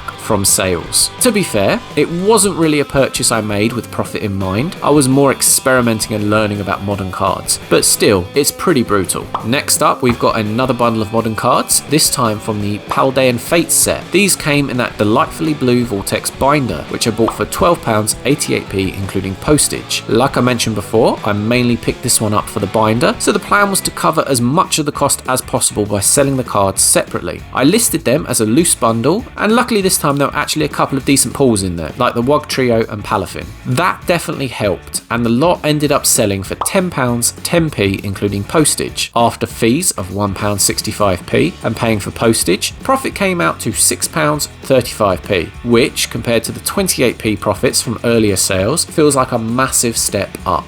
That basically meant I got the Vortex binder for about £6.53p. Not amazing, but not bad either. We're improving slowly. The next sale was a pretty fun one, the reverse Gengar from Platinum Arceus. It actually came with the full evolution line of Ghastly and Haunter, so I decided to sell all three together as a little bundle. Now, the package I originally got this in was listed as a black and white card lot, so finding this Gengar in there was a really nice surprise. If you remember, I only paid £8.50 for the whole bundle. Unfortunately, I ended up letting the Gengar go for under market value at the time, which was my fault, and I'll explain in a second. It sold for £15.85p including postage, and after fees and shipping that left me with a profit of £12.60, which means the bundle's already paid for itself with just one sale, and I still had the rest of the cards left to sell, so I can't complain too much. However, the issue here is I sold it at auction, and that's something I've been debating with myself throughout this whole series. I should probably list more niche cards like this at market value on a buy it now, and just let them sit there until the right buyer comes along. But my impatience usually gets the better of me, and I chuck them into auction so they sell quick. quicker, and that's probably why this one went for less than it could have. In today's market, depending on condition, this card could easily fetch £30 to £40. So yeah, I learned my lesson eventually, but like I've said, these were still early days and I was figuring out what sold best at auction and which cards were better off sitting at a buy it now. The next sale was the Cracked Ice Torterra Holo from Heart Gold Soul Silver Unleashed, although since it was the Cracked Ice Holo pattern, I'm pretty sure it was actually a promo card from the same era. This one also came from the same bundle as the Reverse Gengar, which cost me £8.50. The Torterra came with its full evolution line of Turtwig and Grottle, and I sold all three together as a set. They ended up selling for £5.85p including postage, which means I made a profit of £5. This was also the first time I properly listed something at a buy it now price. I would like to say it's because I learnt my lesson from before, but it's actually because I tried it at auction first and it didn't get a single bid. So I figured I should let it sit on a buy it now, and sure enough it worked. I pretty much got market value for the set. I did have to wait for a little while, but that wasn't surprising, especially since the Torterra had a bit of wrinkling at the top of the card. Next up we have the first binder I created and sold, and I went with an XY Roaring Skies themed binder, mostly because I had been collecting a bunch of XY cards up to this point, and in particular Roaring Skies. There were also a few cards that were slightly better than bulk, so I figured why not give it a go and see what happens. I used one of the small 4 pocket per page binders from the larger 7 binder lot I purchased earlier, ended up selling for £15.89p including postage, and after fees that left me with a profit of £11.72p. At the time I was pretty happy with that. I wasn't sure how sought after XY cards were and if there was any money to be made from them. This was the start of experimenting with binder sales, which definitely became a main theme of this channel. This next sale was another big learning curve for me, and once again I lost a bit of potential profit thanks to my own laziness and impatience. Basically, I took a bunch of promo cards from various sets. There was a Wizards of the Coast non-holo Mew, a Darkrai, Groudon and Rayquaza EX, a couple of Regirock, and a Jirachi and Pangoro promo. I really shouldn't have sold all of these together. I just didn't want to list them separately because of the effort involved. Plus at the time I thought they were all just promo cards, so I figured they'd work as a bundle. I sold the lot for £9.35p including postage, which means I ended up with a profit of £7.92p, which is really low considering the Mew on its own could sell for that much. And again, I made the mistake of selling these at auction. These are fairly niche cards, so they really should have sat at a buy it now price until the right collectors came along. One of the most vital skills I learned from this challenge was understanding what people in the community are actually collecting. Once you start paying attention to the binders they create, you get a better idea of what kinds of cards or sets to bundle together and what will sell well together. Looking back, I should have split this lot up or sold the cards alongside others from the same era or set, but like I said, it's all part of the experience and it's how you learn. Next up we have another nice card, the Cobalion Full Art from Noble Victories, a black and white set. I pulled this one from the XY tin, which I had bought for £8.69p. I really love this card, but unfortunately the one I got had a small bit of damage, a crease along the side. Even with that, it definitely should have sold for more than it did. I ended up getting £4.05p including postage, and after fees that left me with a profit of £2.78p. And yep, you guessed it, that's my fault. I put it up for auction because at this point I'm still an impatient dum-dum. I just wanted everything to sell straight away, mostly so I could reinvest the money on more cards, but ones like this should definitely be listed as a buy it now. Even with the damage, £2.78 is pretty low, especially when a nicer version of this card can easily go for £20 or more. But don't worry, I promise I eventually learned my lesson and stopped doing it. Next up we have the first battered vintage binder for sale. This was the original 1999 binder I repaired. It came to me fully ripped apart in pieces. I picked it up for 99p and I'd say did a pretty decent job fixing it. Inside I added some beaten up vintage cards, including the battered Machamp Holo. I figured a battered binder could handle some battered cards. It ended up selling for £26.39p, which honestly surprised me considering the condition, which means I made a profit of £21.92p after paying for postage, which I was pretty happy with. Of course, I made sure to be up front in the listing. I clearly stated how nuked the cards were, mentioned the binder had been repaired, and took a ton of photos. No disappointment from the buyer there. They must just have a love for broken binders, which I can fully understand.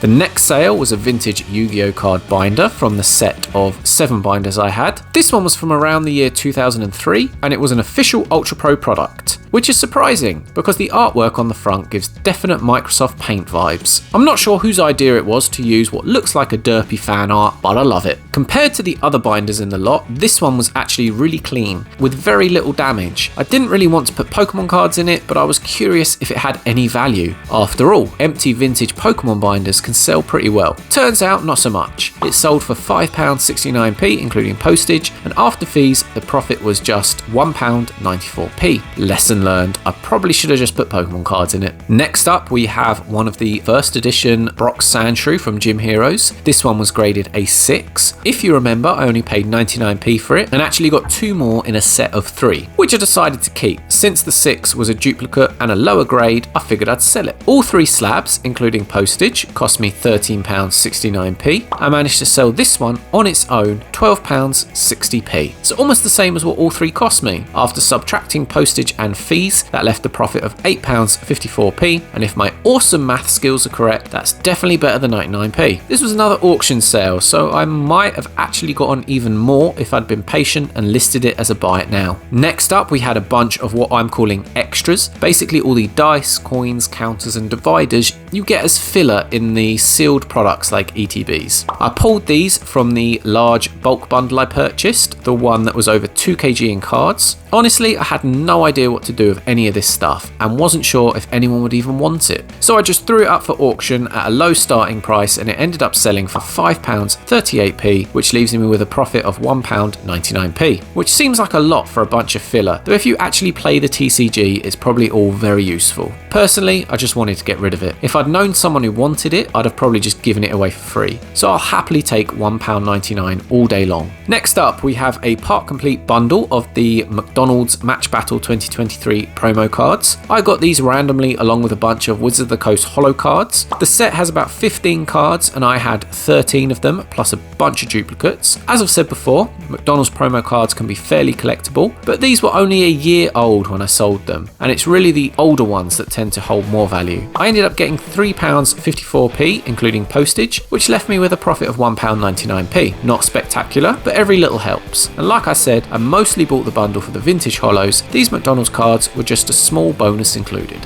Next up, we have the Temporal Forces booster packs. As I mentioned earlier, I bought 20 packs for £35.89p, including postage. I opened 5 of them and got 1 hit, an ultra rare Raging Bolt EX. I then sold the remaining 15 packs for £38.39p, including postage, which means we ended up with a £35 profit. Basically, we spent 89p to open 5 packs, which I'm sure most people would be very happy with. Looking back, I'm still not 100% sure about my approach. If I could do it again, I might just have opened all 20 packs for fun. Don't really want to get into the habit of buying and reselling modern sealed products, especially since I bought these during a time when scalping was high, though it wasn't so much in the UK. Still, it was a good learning experience. Going forward, I'll stick to trying to make a profit on vintage and loose cards. The next sale was a vintage card themed binder. This time I used the blue Vortex strap binder that previously held the Paldean Fates cards and filled it with a bunch of random vintage cards I'd collected from recent bundles. I included 5 holo cards, a Zapdos from Fossil, Victory Bell, Kangaskhan, Mr. Mime all from Jungle, plus a Japanese Vileplume. The rest of the binder was a mix from base set Jungle and Fossil, including non-holo rares, uncommons and commons. In the end, this binder sold for £51.39p, including postage, leaving a profit of £48. Nothing mind-blowing, pretty much exactly what I expected it to sell for. This was the first decent profit I'd made selling a binder, and from this point on, I used this method a lot. Next up, we have a big one, the sealed vintage fossil pack with Zapdos artwork. As I mentioned earlier, I got this in the really weird bundle of the Dunkin' Boomer sticker cards, where the seller tried to cancel on me after I paid. It cost me £55, and after close inspection, I was confident it wasn't resealed or fake. I actually did quite a bit of research on this because I wanted to be 100% sure. However, the pack definitely wasn't in mint condition. It looked a bit worn, but no holes or tears, and it was still sealed. Clearly, it had been loose since 1999, floating around unprotected.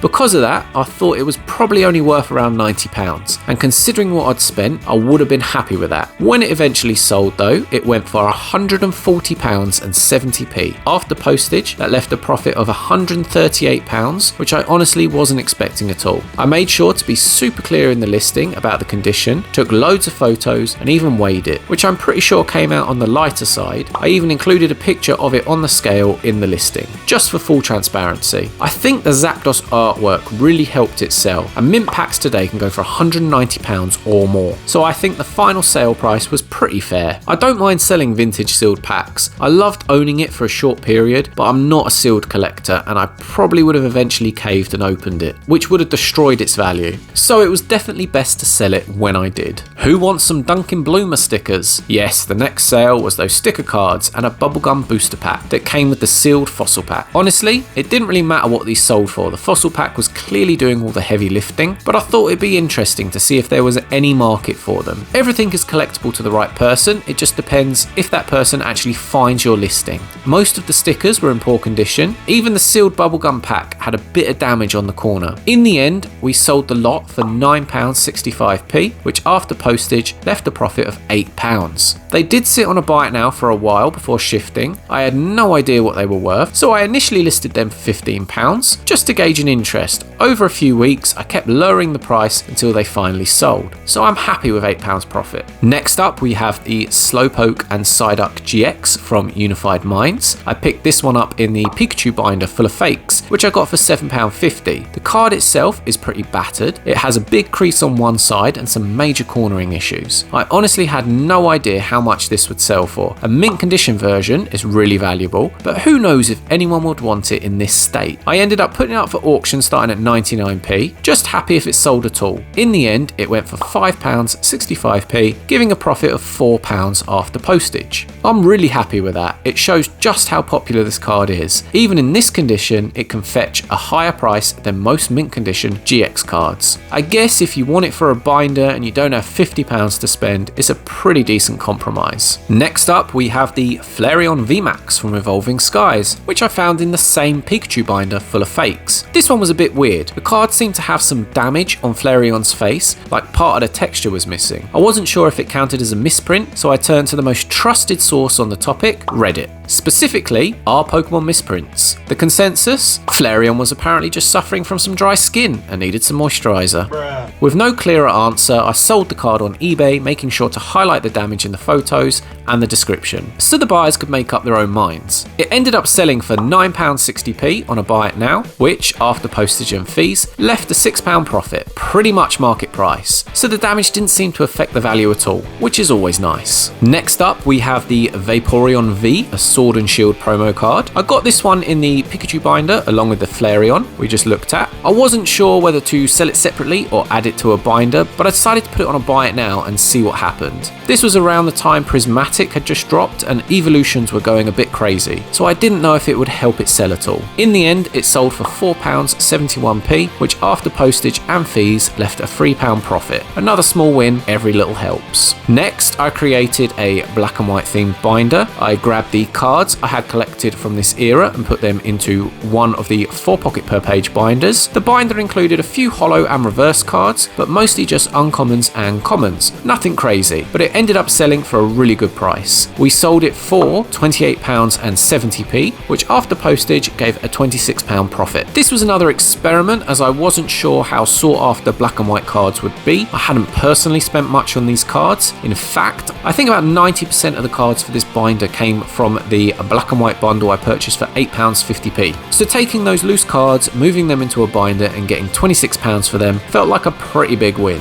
Next up, we had 2 reverse holo Emolga from the black and white era, one from Legendary Treasures and the other from Noble Victories. I think I got one from the Pikachu binder full of fakes and the other from the previously mentioned black and white bundle. Usually, I would just tuck reverse holos into a binder and not sell them separately unless they had real value. But here, my thinking was Emolga is cute. Lots of people collect cute Pokemon, and the reverse holos from this era have that lightning bolt pattern, which looks really cool. So I figured it was worth trying to see if there was any interest. We ended up selling the 2 for £7.65p, including postage, leaving a £6 profit, and I'm really happy with that. This was another one I sold via buy it now rather than auction. I assumed I'd have to sit on it for a while, but they actually got snapped up fairly quickly. Next up, we have the Light Ninetales from Neo Destiny. This one came from the bundle that included the Reverse Jinx from Legendary Collection, which I bought for £9.60p. I'm a big fan of the light and dark cards, cards from this era. The artwork is really cool, and this Ninetales just feels a little bit different. We ended up selling it for £8.65p, including postage, which left a £7 profit. This one sat on a buy it now, but not for too long, and I was very happy with the sale. Next, we have the Blaziken Holo from EX Ruby Sapphire. This was another card from the bundle I mentioned before, which I bought for £9.60p. When I went to research this card to list it on eBay, I realised it's actually from the Battle Stadium deck, not the booster pack version. That does affect the price slightly, making it worth less than the booster pack variant. I was in two minds whether to put it in a binder or sell it separately, but I decided to try a buy it now and gauge interest. Ended up selling for £6.65p, which after postage left a £5 profit. Pretty happy with that, it's a nice looking card. Next up, we have a bundle of Delta Species cards, 5 cards total, including 2 reverse holos, the Curlier and Totodile. I got the reverse holos from the same bundle that included the Legendary Collection Jinx. I can't fully remember where the other 3 came from. They might have also been from the same bundle of cards. I ended up selling this small bundle for £11.65p, including postage, leaving a £10 profit. Pretty crazy when you think about it. Those vintage reverse holos really hold a lot of value. I personally really love these cards, especially the reverse Delta Species with the little stamp. They look great. £10 is probably about market price for this bundle, so I was very happy with the sale. Next up, we finally have the reverse Jinx from Legendary Collection. I'll keep mentioning this one and the bundle it came in, which cost me £9.60p. The bundle was full of awesome cards, but this Jinx was definitely the highlight. Why I'm only mentioning it now? Because it's sat on a buy it now for ages. It's such a niche card that finding the right buyer took time. I started high and slowly lowered the price over time until it eventually sold. It went for £27.65p, and after postage that left a £26 profit. Really happy with the price, especially considering what we got for some of the other cards in the bundle. The card was in an okay condition with a bit of edge wear and some cornering issues, but nothing too bad. I personally love the reverse holos from Legendary Collection. The firework pattern looks awesome, and I'm definitely planning to pick up a Sandslash from this set one day. Next up, we have the Gengar Holo from Fossil. I picked this one up in the Vintage Holos bundle I purchased for £38.70p. The original plan for these cards was to fill out binders, but I decided against including this one due to the condition. Most of the binders I sell are listed as heavy played, but this Gengar was probably slightly worse than that. It didn't feel right to include it in the binder where people wouldn't be able to get a good look at it, especially since Gengar is such a collectible and highly sought after Pokemon. So I decided to sell it separately, taking plenty of photos to show all the issues, scratches, edge wear, whitening, you name it. I listed it as an auction starting at 99p because I prefer letting the market decide the price for damaged cards rather than dictating it myself. It ended up selling for £10.15p, which after postage left £8.50p profit. I'm very happy with that. It just goes to show how much of a fan favourite Gengar is, selling for a really good price even in a rough condition. Next up, we have 3 reverse cards from E-Series. 2 were from Aquapolis, including the Entei with a huge crease through it that we picked up in the damaged card bundle. I also included a Milk Tank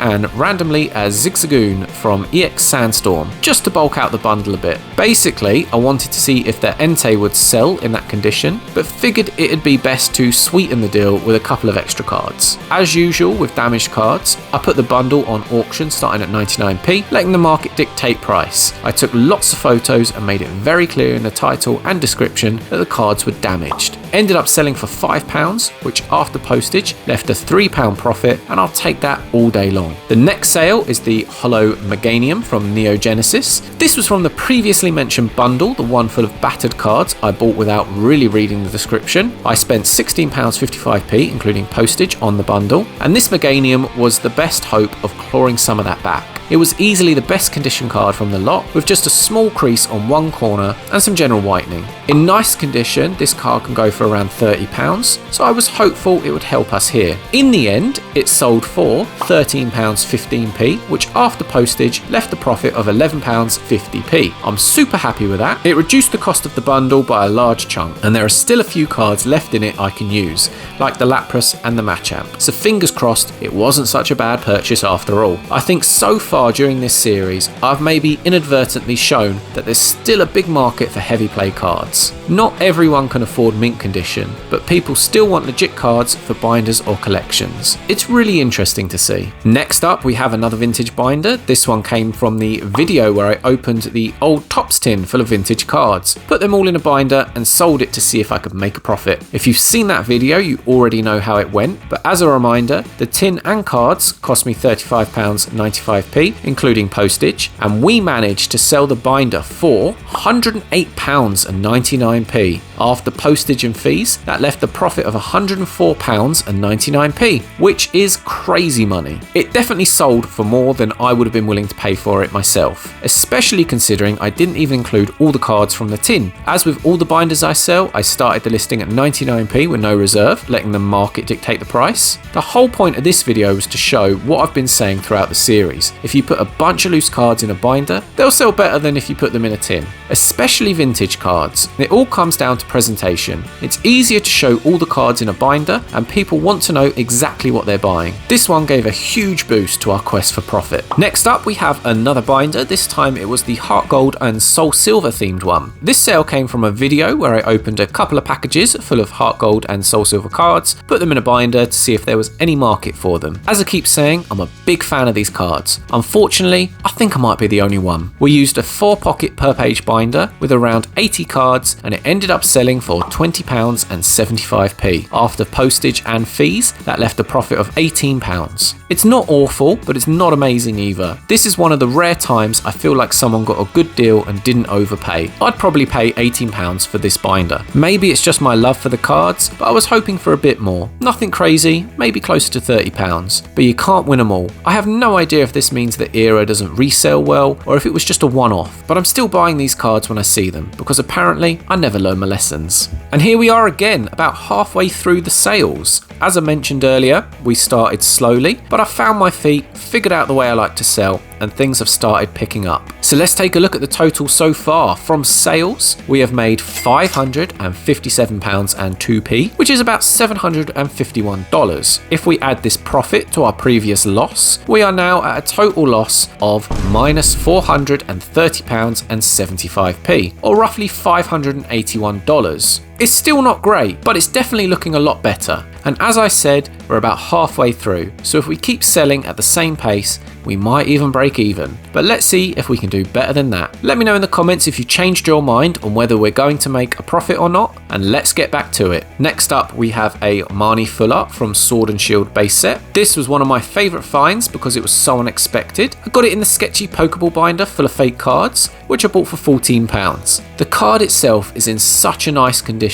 I'm just not used to finding mint cards. Most of the time, they're battered. But as usual, my small brain struck again, and I put it up for auction rather than a buy it now. Impatience got the better of me. I felt like it was sought after enough to sell quickly, and to be fair, it did sell just fine. I ended up getting £28.70p, which after postage and fees left a £26 profit, around market price at the time. Luckily, this card and the Marnie character are popular enough, but it's not considered a niche card, but it was a bit of a gamble. As for the condition, with my limited knowledge of grading, I'm 1000% sure it would grade a 10, though honestly I have no idea. If I'd listed it on a buy it now at a higher price and waited, I might have gotten a couple more pounds. But I'm not complaining. For the price of the binder, I'm more than happy. Which brings us to the next sale, the Charizard Holo from Evolutions. This one came from the same binder as the Marnie. I spotted it in the listing photos and decided to take a chance that it was real. It was in worse condition than the Marnie, with a slight corner ding, but it ended up selling for more. It went for £42.70p, which after fees gave a £40 profit. Never doubt a Charizard. I listed this one on auction again, which isn't a problem for a Zard. For a fire Pokemon, they're extremely liquid. By the way, only recently learned what a liquid card actually means from watching vendor point of view videos, and now I feel like an expert. Basically, for anyone like me a few weeks ago, a liquid card is one that sells quickly. £40 was around market price at the time, especially considering the corner issue, so I'm more than happy with that. This binder ended up being a massive win for the profit. Next up, we have the Lugia EX from Legendary treasures. I found this one in the same Pokeball binder as the previous 2 cards, hidden amongst a bunch of fakes. This card has definitely seen better days. It's battered. I wasn't sure if anyone would even be interested, but since it can go for around £10 in a decent condition, I figured it was worth a shot. I listed it at auction starting at 99p, and it ended up selling for £4.40p after postage and fees. That left a profit of £1.70p. Not bad at all for a card that's clearly had a lot of love over the years. Next up, we have the Magnemite Secret Rare from Cosmic Eclipse. Again, this came from the same Pokeball binder as the last 3 cards, so I got super lucky with that purchase. This one was particularly great because when I first found it and checked the price, it was valued at around $5. I wasn't in a rush to sell, so I let it sit in the bulk box for a while and eventually forgot about it. But I guess I'm an investor bro now, because the price steadily increased over that time, and when I finally came to sell, it was worth $9. In the end, it sold for £10.20p, which after postage and fees left a profit of £7.50. That was bang on market price at the time, and it's a really awesome looking card too. I've just checked while editing this video and the card is still going up and apparently now worth $12, so invest quick.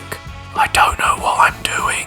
Next up, from the same Pokeball binder, it's the Gyarados GX from Crimson Invasion. Another card that had definitely seen better days, but I thought let's give it a go and see if anyone wants it. I listed it as a buy it now for about £3, kept offers open, and eventually it sold for £2.41p. After postage and fees, that would have left a profit of £1.54p, except it didn't because I had to refund it. So this one ended up being £0 profit. Apparently, the card never showed up. Out of all the cards I've ever posted, only 3 have gone missing, and this was one of them. For cards under say £5, I usually don't send track delivery. It costs about £2.50, and if someone's buying a £2 card, they probably don't want to spend that on postage. But of course, that opens the door for this to happen. I honestly have no idea where it went. My best guess is either it got damaged in transit and trashed by the postie, it got stolen, or the buyer did receive it and claimed a refund to get the card for free. eBay always sides with the buyer, which is good and bad. It's a fair system, but it can be taken advantage of. I'm not saying that happened here, it's just a possibility. The 85p postage used for this does have a tiny bit of insurance, so I could have tried to claim it back with the Royal Mail, but for £2 it wasn't worth the effort. I'm lazy, so I just let it slide. The reason I think those are the only 3 options is that the card had an eBay label with a returns address and all the correct info, so if anything went wrong, it should have made its way back to me, I think. Next up, we have the partially complete Keldeo EX Battle Arena deck. I found this in the bundle of cards I opened during the Heart Gold Soul Silver episode. I spent £8.49p on it. It was the one where I got a partial refund because a few of the cards were missing. The deck included the Keldeo EX and a couple of cool Blastoise cards. I had no idea on its value and couldn't find many comps, so I just listed it as a buy it now, and surprisingly, it sold fairly quickly. We got £11.46p, which after postage and fees left us with a profit of £7.50. I have no idea if that's a good price, but I was happy as it basically covered the cost of the bundle, and this wasn't even the main win from that lot. Next, we have the XY Kalos starter set, specifically the Miltank and Bidoof. These came from the same package as the Keldeo EX Battle Arena deck. I actually had all the Kalos starter set cards listed in a buy it now lot, around 62 cards in total. Someone reached out and said they were just interested in the Miltank and Bidoof and asked if I would sell them separately. I had no problem with that, especially since the XY starter set had been sitting for a while without much movement. In the end, they paid £9.87p, which after postage and fees left us with a profit of £7.96p, right around the market price for the 2 cards. So I was happy with that. Next, we have the rest of the XY Kalos starter set. Like I mentioned, I had this one listed for a while. I initially tried to sell the Snorlax separately because on eBay sold listings it was showing as a decent price, but there was very little interest. I assume because it's such a niche card. So in the end, I bundled them all together. We'd already sold the Miltank and Bidoof separately, as mentioned, but the rest of the lot eventually sold for £24.37p, which after fees and postage left a profit of £21.43p, which isn't bad at all. When I first opened the package, I honestly thought it was just XY bulk before I did the research on the set, but now I know for future to keep an eye out for these ones. All in all, this was a solid purchase. Even though a couple of the cards I really wanted were missing, we easily made profit on the lot between these cards and the battle deck.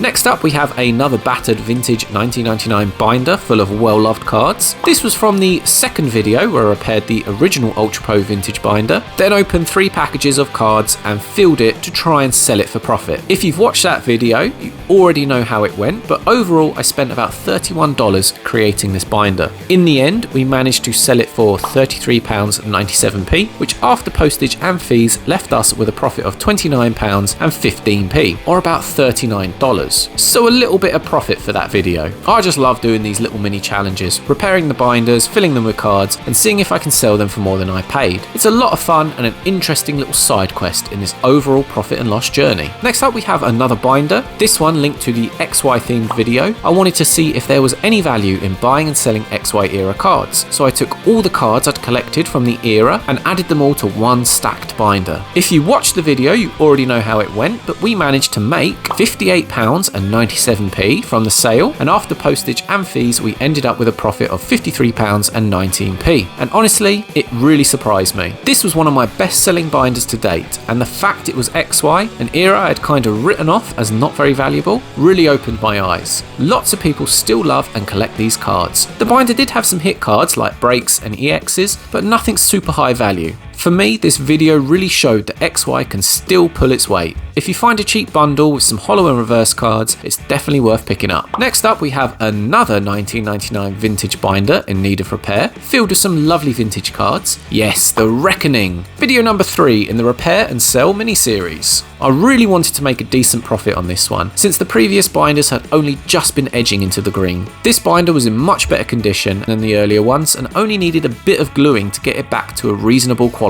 We also had a big stack of Wizards of the Coast cards from the package we opened, including a Holo 9 Tails from base set and a bunch of non-holo rares. In the end, this binder sold for £48.45, and after postage and fees we made a profit of £42.58. This turned out to be the best binder sale in the trilogy, making $28 in profit. Next we have the Mega Blastoise EX Full Art from Evolutions. I found this in the random bundle of cards during the Detective PokeTamer video. It was crazy that this card turned out to be real. I was fully expecting a fake. Unfortunately, it did have some damage, including a bit of creasing along one side, but in good condition this card can sell for around £50, so I was hopeful someone would still pay a reasonable price for it. I listed it on a buy it now, thinking it might sit for a while because of the damage, but it only took a few days for someone to snap it up. It sold for £34.62, and after fees and postage that left us with a profit of £30. Considering I only paid £13.55 for the entire bundle, this was a really great card to find. I also detailed all of the creasing in lots of images and in the description on eBay. I just feel like I have to mention that before I get yelled at for scamming someone. So after the awesome Blastoise, we move on to the next sale, a Mega Alakazam EX from Fates Collide. Found in the same package, this one was in better condition and was a nice little bonus to find, as I hadn't seen any hint of it in the photos. We ended up selling it for £11.74, and after postage and fees, that left us with a profit of £8, which is pretty much around market price. I listed it on a buy it now, and while it took a bit longer to sell than the Blastoise, it didn't take an unreasonable amount of time. It's still a very popular card. Next up we had 3 2019 McDonald's promo cards, a Pikachu, Onix and Ghastly. Like I keep saying, the older McDonald's cards are surprisingly collectible and tend to sell well. These ended up selling for £9.55, and after postage and fees that left us with a profit of £7, which I think is pretty good considering these came free with a Happy Meal. I think these ones in particular came from a few different bundles. The Pikachu and Onix in particular came from the Fake Tin bundle, the same one as the XY Ditto promo, which cost me £17.93, so this helped claw a bit of that money back. Speaking of which, next up we had the XY Ditto promo from that bundle. I really like this card, it looks awesome. It's not the most expensive card out there, but it's also not one you see very often. This one sat on a buy it now for a while before eventually selling for £5.95, which after postage and fees would have left us with a profit of £5.08 if I hadn't had to give the buyer a refund. Yes, this is the second card that went missing. I have no idea what happened. Same possible issues as before, but this one stung a bit more because it was a nicer card and worth a bit more. I hope it wasn't destroyed and that someone has it somewhere. It's too cool to end up in a bin. I probably should have gone for tracked postage, but I've sent loads of cards previously without issue. However, after this, I pretty much made the decision to prioritise selling cards in bundles or add tracked postage regardless of price for single cards, because the risk just isn't worth it. Again, like before, I didn't bother to try claiming anything back through Royal Mail, I just let it slide. £5 isn't worth the hassle for chasing the insurance. Next we have the Zamazenta Part Complete theme deck from Rebel Clash. I actually got this one way back in the huge bundle of Modern Bulk I purchased, the one that was over 2kg in cards. At the time, I really had no idea what to do with it, so it just sat in my collection for a while before I decided to finally try selling it. I listed it on a buy it now for £5 to sort of gauge the interest, and it ended up selling for £6.20, which after fees and postage gave us a profit of £2.67. The postage was a bit high purely because of the size. It wouldn't fit in an envelope, so I went for a small tracked parcel. After losing the last couple of cards, I figured tracked was the safest option anyway. Honestly, I'm happy with the outcome. I wasn't sure it would sell, especially since the main Zamazenta V card was missing.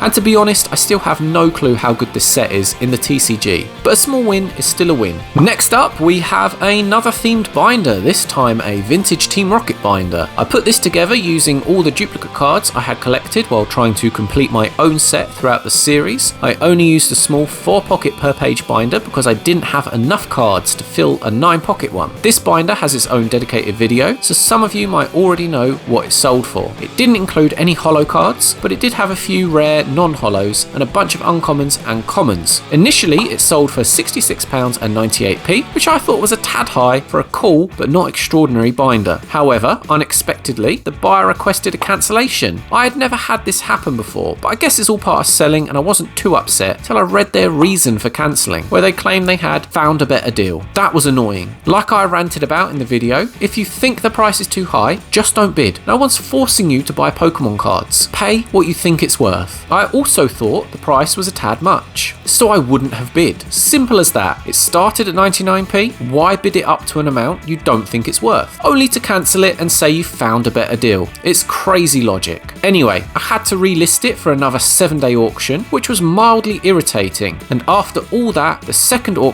ended and the binder sold for £90.02, even higher than before. So big shout out to the guy who cancelled because he found a better deal. I found a better deal too, you moron. After fees and postage, the profit was £83.04. Like I said, to me, that's still a lot for what's inside. If you sold all the cards individually, there's potential for more profit, but it's a ton of work. With a 99p start, the market dictated this price, and it definitely surprised me. It also highlights how much vintage Team Rocket prices have shot up since the release of the new Rocket sets, which is why I'm holding off on completing my own until the prices go down a bit, if they ever do. Next up, we have more McDonald's promo cards, this time the Psyduck and Horsey from 2018. Now if you check out TCG Player, it lists these cards at crazy values, especially the Psyduck, which shows a market value of $44, but it definitely isn't worth that much. And this is exactly why you have to be careful with TCG Player. If you look at eBay sold listings, this Psyduck goes for around £5 to £10, with a few outliers. I had both of these on a buy it now for a while, and they eventually sold for £7.83, which after postage and fees gives us a profit of £6. I'm more than happy with that, but it really shows the discrepancy between TCG listed prices and what cards actually sell for in real life. Next up, we have the Salamence Delta Species Holo from Delta Species, and this is such an awesome card. I really love the look of it. I found this one in the Vortex binder that had those 9 crazy cards in there. I only paid £14.99 for that whole binder and all the cards, and I managed to sell this one on its own for £13.03, which after fees and postage gave us a profit of £11 just from that one single card. That's already a massive chunk off the original purchase price. I listed it on a buy it now, started the price high and slowly dropped it until it sold, and to be fair, it was actually one of the quicker cards to shift from that bundle. Next up, we have the Feraligatr Prime from Heart Gold Soul Silver base set, which came from the same binder I mentioned before. Another really awesome card, though this one unfortunately wasn't in the best condition and had a few issues. Regardless, it still managed to sell for £9.51, which after postage and fees left us with a profit of £8. Just like the Salamence, I stuck started it high on a buy it now and slowly worked the price down until it sold. This one did take a little bit longer to shift than the Salamence, but still went fairly quickly since it's such a popular card. Next we have Giovanni's Exile Full Art from Hidden Fates, another card that came from the Vortex binder I just mentioned. This one was in a pretty clean condition and ended up selling right around market value, maybe even slightly over. It went for £7.37p, which after fees and postage gave us a profit of £6. Really happy with that, and I'm not sure if it was helped by the whole Team Rocket boom or if it's just naturally a popular card, but either way it didn't take long to sell. Next up we have the Combuskin and Marsh Stomp reverse cards from EX Dragon, both from the same Vortex binder that randomly had 9 cards in it. I listed them on a buy it now and just slowly worked the price down until they eventually sold. Unfortunately they weren't in the best condition, but they still ended up going for £5.70p, which after fees and postage gave us a profit of £2.72p. I've got no idea if that's a good price or not, but they took ages to sell, so honestly I was just happy to move them on.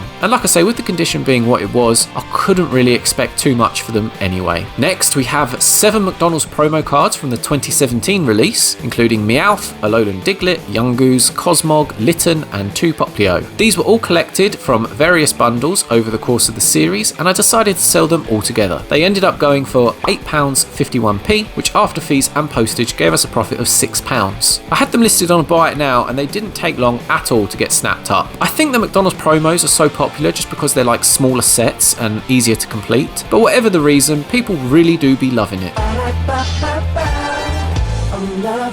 And next it's time for, yes, more Mackie D's promos. This time with the cards from the 25th anniversary set in 2021. There were 13 cards in total, including Bulbasaur, Oshawott, Froakie, and plenty of other starters. I listed this lot on a buy it now, and unlike some of the earlier McDonald's cards, it took a little longer to shift, but it eventually sold for £8.59p. After fees and postage, that left us with a profit of £6.50. Nothing crazy, but just like the other McDonald's cards I've sold in this series, it was another nice, steady bit of profit. Next up, we have the Diamond and Pearl binder, which featured in the video where I opened 4 tins full of cards from the Diamond and Pearl era, plus a bunch of Platinum era cards. The whole lot only cost me £25.21p, so it was a risk that definitely paid off. I kept the big hitters from the tins to the side, but all the other Diamond and Pearl era cards went into one 180 card binder. There was nothing huge in there, but a few holos, a bunch of reverses, and loads of non-holo rares, uncommons, and commons. Personally, I thought this binder looked really awesome once it was all put together. It ended up selling for £51.03p, which after fees and postage left us with a profit of £45.55p. I think that's a pretty solid result. It wasn't one of those crazy binders where I feel like someone overpaid. This one just felt about right for what was in there. If the buyer were to break the cards up and sell them individually, they could definitely make a profit. Next we have the Lucario Level X promo from Diamond and Pearl, which came out of the 4 tins I just mentioned. This was one of the big hitter cards from the tins that I chose to sell separately, and it ended up going for £15.62p, which after fees and postage left us with a profit of £12. Pretty happy with that. It's such a great looking card, and when you add this on top of what the Diamond and Pearl binder sold for, it feels like a really nice little bonus. I had it listed on a buy it now for a while, but not too long. I think I only had to lower the price once before it got snapped up. Next up we have the Gengar Reverse Holo from Diamond and Pearl base, the other big hitter card from the tins I mentioned earlier. By this point I had already sold the binder and the Lucario, so we'd comfortably made our money back along with a nice chunk of profit. I listed this one on a buy it now, starting high and gradually lowering the price. As we were getting towards the end of the series, I needed to get things sold quickly, so I probably dropped the price quicker than I would normally do. In the end, it sold for £44.98p, which after postage and fees left us with a profit of £40. That's a huge amount of money for a reverse card, and it just goes to show how popular Gengar is as a collectible Pokemon, being worth more than the majority of holo cards from the same set. Next, we had the Lucario and Manaphy trainer kits from around the year 2007. Both were incomplete, and I picked them up in the Diamond and Pearl tins. I wasn't sure on their value, so I listed them on a buy it now, starting high, slowly lowering the price over time. Eventually, they sold for £7.06p, which after fees left us with a profit of £4. This was right at the end of the series, so I probably could have held on to them longer and aimed for a slightly higher price, but at that point, I really just wanted to get them moved. It did take a while to find a buyer, so I'm not sure if it's a good price or not, but either way,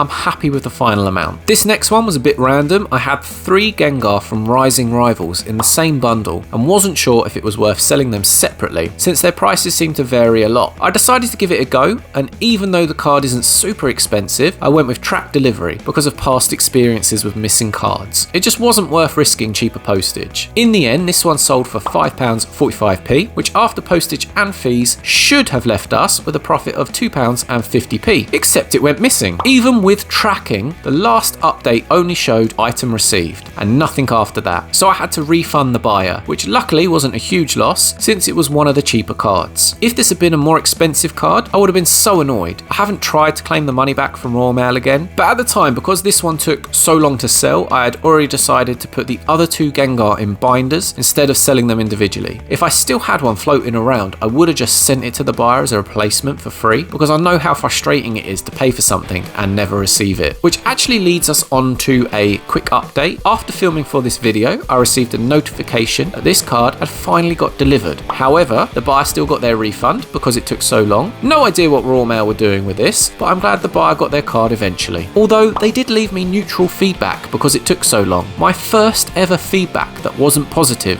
Thanks, Royal Mail. Next up, we had 3 trading figure card game Pokemon cards, which aren't part of the official TCG. These were from the Trading Figure Card Game, a separate product released around 2006, where you had little figures and a board game style map to battle each other. These particular cards are from the Next Quest release, and safe to say, this Pokemon spin-off didn't do very well, as this was the only release before it was cancelled. That makes these cards fairly rare, but also very niche. I randomly got them in a bundle of TCG cards, and as usual, had no idea how much they'd sell for. I started them high on a buy it now and gradually lowered the price. Early on, I did get an offer of £6 excluding postage, but being the greedy little boy I am, I tried a counter offer and never heard back from the buyer again, which happens a lot to be fair. After sitting on eBay for a while longer, they eventually sold for £7.69p including postage, which gave us a profit of £4.59p. Not too bad at all. Pretty happy with that for cards I didn't even know existed before this. Next we have the Scramble Energy from EX Deoxys. This was a bit of an experiment for me because normally when I see energy cards, I think, get in the bin. I always assume they have no value. Even if I see a card like this listed on TCG Player with a decent market price, my first thought is always, nah, that can't be right, it's worthless. So I wanted to test if it actually had value or if the TCG Player price was just inflated. As a comparison, TCG Player had this card listed for around $4 market price, and R1 ended up selling for £4.07p, which after fees and postage left us with a profit of £2.38p. Pretty good for an energy card and more or less the listed market price. That's more than most modern EX cards, which is shameful. I know some energies are sought after in the TCG, but I'm not entirely sure if this one is, so if you know, please drop a comment. The next sale came from the previous video in the Profit and Loss series where I took the Vortex binder and filled it with 360 vintage Wizards of the Coast cards, including loads of holo cards, rares, uncommons and commons. The binder looked amazing. It was one of the biggest I'd ever put together, so I was sort of expecting it to do well, or hoped anyway, and in the end it didn't disappoint. We sold it for £168.45p, which after postage and fees gave us a profit of £158.15p, which was insane. I basically saved up all the cards from the first 7 Wizards of the Coast sets, including Base Set, Jungle, Fossil, Base Set 2, Team Rocket, Gym Heroes and Gym Challenge. I put them all in this 9-pocket Vortex binder and listed it on eBay for a 99p start, no reserve and no buy it now option, as usual. Creating it and going through all these old holos was such a nostalgic experience. Now, a lot of the cards were played or heavily played, so it's wild to think what it might have sold for if they were mint or near mint. As with most of my binder videos, I assume the buyer will probably break all the cards up and sell them individually. If you had the patience, even selling every card for 50p each, you'd make profit. I'm just way too lazy and impatient for that. But this was our most successful sale in the entire series and really helps with trying to get us into that profit. For this next sale, I had a bunch of heavily damaged cards left over from the series. Basically all the cards I didn't want to include in the previous binders. Creases, warping, pen marks, scratches, small tears, you name it. They were mostly Wizards of the Coast cards. I didn't want to keep them, but I also felt a little bit dodgy selling them. But I figured if I was upfront about their condition, why not put them up for 99p and see what happens. I would have been happy with just one bid. In the title title, I put damaged in capital letters, and in the description, I made it very clear again that these cards were heavily damaged, listing creases, warping, folds, wrinkling, scratches, and so on. I also took tons of close-up photos, especially of the holos, which included a Ninetales and Vaporeon. I felt confident that anyone buying would know exactly what they were getting. So I was honestly surprised when they sold for £24.75, which after fees and postage came to £20.55 profit. That's crazy for a bunch of broken cards. It's actually more than the Heart Gold Soul Silver binder sold for earlier in the series, which was full of good condition cards. I guess some people really just love buying beaten up Wizards of the Coast era cards. I think I've just described myself.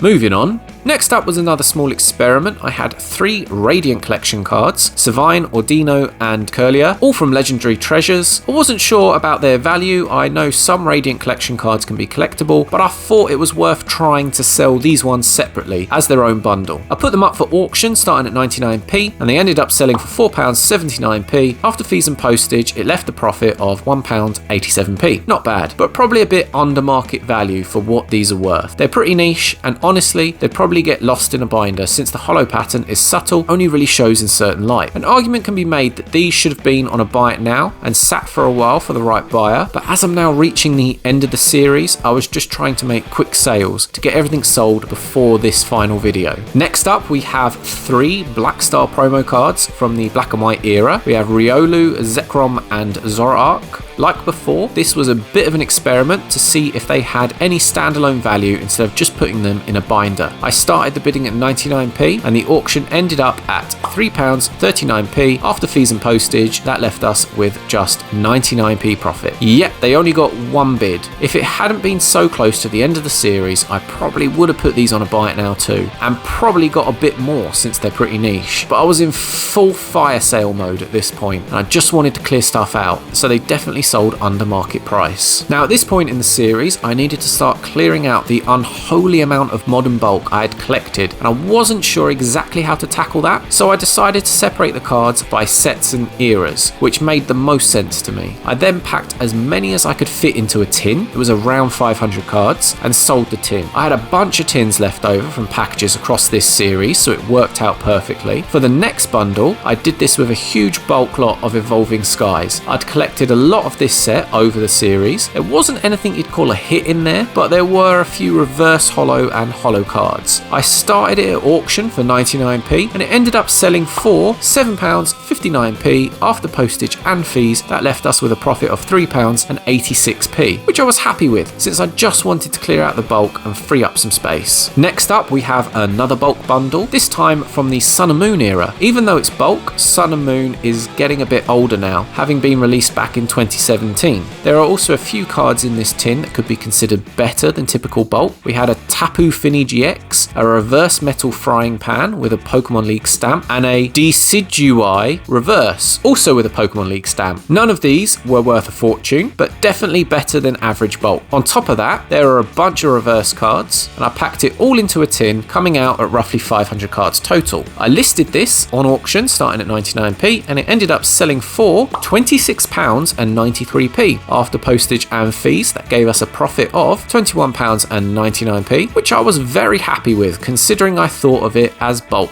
I do wonder what these would have sold for if they were presented in a binder. Next up, we had another tin of bulk cards, this time from the Scarlet and Violet era, and since I had so many, I split them into 2 tins. We had around 500 cards in this lot, and it didn't have any standout hits, just a few reverse and holo cards sprinkled in. I put it up for auction, happy with whatever it went for, and it ended up selling for £17.79 after fees and postage. That gave us a profit of £14.44, which isn't bad at all. That works out to roughly 2p per card, which is about what most places offer for bulk anyway, so I'm more than happy to get rid of it and get paid. Next up, we have another tin of bulk cards, this time from Sword and Shield. I split this era into 2 tins because I had so many cards, and this one again had around 500 cards, but this time included a bunch of hits. Now when I say hits, I I don't mean anything of real value, just cards that are not guaranteed in a booster pack. Bunch of V cards and one VMAX, including Centiskorch, Mew, Rillaboom, Cramorant, Sanaconda, and Toxtricity. None of these are worth more than $1 individually. If I had more spare binders, I might have made another binder with these instead though. I put the tin up for auction starting at 99p and it ended up selling for £17.53p, which after fees and postage gave a profit of £13.15p. Not too bad for bulk. I reckon it might have sold for more if presented in a binder, but I'm happy regardless. Next up is another bulk bundle from Scarlet and Violet era, roughly 500 cards. Again, nothing crazy here, just bulk with some reverse holo and holo cards mixed in. I put this one up for auction starting at 99p and it ended up selling for £12.92p, which after fees and postage gave a profit of £8.84p. Again, more than happy with that as I'm just clearing out cards at this point. Next up we have another bulk bundle, this time from the XY era, around the years 2014 to 2016. This is considered slightly better than modern bulk, but this one was only about 300 cards. There's nothing huge, just a few holo and reverse holo cards mixed in. As I used most of the better cards from this era to create the XY binder mentioned earlier. I listed it as an auction starting at 99p with no reserve and it ended up selling for £27.31p, which after fees and postage gave us a profit of £23.43p. Not bad at all. Mid-era cards still pulling their weight, especially as this was only 300 compared to the 500 card lots I had been doing. Next up we had another bulk lot of Sword and Shield cards, again around 500 cards, but this time including a few hit cards like Chandelure V, plus 2 Flying Pikachu and 3 Surfing Pikachu from the 25th anniversary set, alongside the usual holo, reverse holo and standard bulk. None of the hits were worth more than $1 individually, but the whole lot sold for £17.90p, which after postage and fees left a profit of £13.50p. Like the other bulk auctions, it started at 99p and I'm happy with that price. These weren't cards I wanted to sell separately or make into a binder, so it was just an easy way to clear them out and make a little profit for the challenge. Next up we have another Sword and Shield bulk bundle, the third one that I sold from this era. There was just so much accumulated over the series. This lot had a few hit cards in it, including a Rotom V, a Malamar Ultra Rare and an Altaria Ultra Rare, which is actually a nice card worth a few dollars individually, but I didn't think it was worth selling separately once you factor in postage. There were also plenty of holo and reverse holo cards mixed in the bulk, and in the end it sold for £16.92p, which after fees and postage gave a profit of £12.58p. It's not too bad, another solid bit of profit for the challenge. Next up we have another bulk lot, and this was a really random one, just a mix of modern cards I didn't know what to do with, including a bunch of Japanese cards. There are a few hit cards in there, so not everything was pure bulk. I wasn't sure of value, so I just listed it with a 99p start, happy as long as it sold, because I was mainly trying to clear space. In the end it went for £5.90p, which after fees and postage left a profit of £2.70, and every little helps. Next up we have a black and white themed binder. This one didn't have its own video. I just took all the leftover black and white era cards I had and put them in the last binder I had, which happened to be the battered Pikachu one. The better cards in this binder were mostly standard holo cards, plus a ton of reverse holo and then a bunch of generic bulk from that era. I thought it'd be better to put them in a binder than sell them in a tin, especially since these cards are, in my opinion, vintage, dating back to 2011 to 2013. The last black and white binder I sold did okay, but nothing crazy, and this one was similar. It ended up selling for £36.20p, which after fees and postage left a profit of £30.90p. I'm really happy with that, as it's getting towards the end of the series and I've just been trying to offload everything, so it was a decent boost to the total. Finally, we have the last vintage binder in the series. This was another one of the rare binders I didn't feature in a video. I basically took all the leftover vintage cards I had and filled this thing up. Everything that didn't make it into the previous vintage binder. We're talking eras from 2000 to 2009, including Neo Discovery, Neo Genesis, E-Series, EX Legend Maker, and a bunch from the Platinum series. It looked really great, and if I had the chance, I would have loved to have made a video on it. There were no crazy big hitters, but a few holos and reverse holos, plus loads of rare, uncommon, and common cards. It's actually kind of fitting, as the binder I used for this sale was the first one I bought in the series, with the random modern cards. When I purchased that way back when, the idea was always to fill it with vintage cards, and here we are. We went full circle, guys. I listed it with a 99p start, no reserve, and no buy it now, as I've done with all the binders in this series. Incredibly, it initially sold for £161.35p, which sounded amazing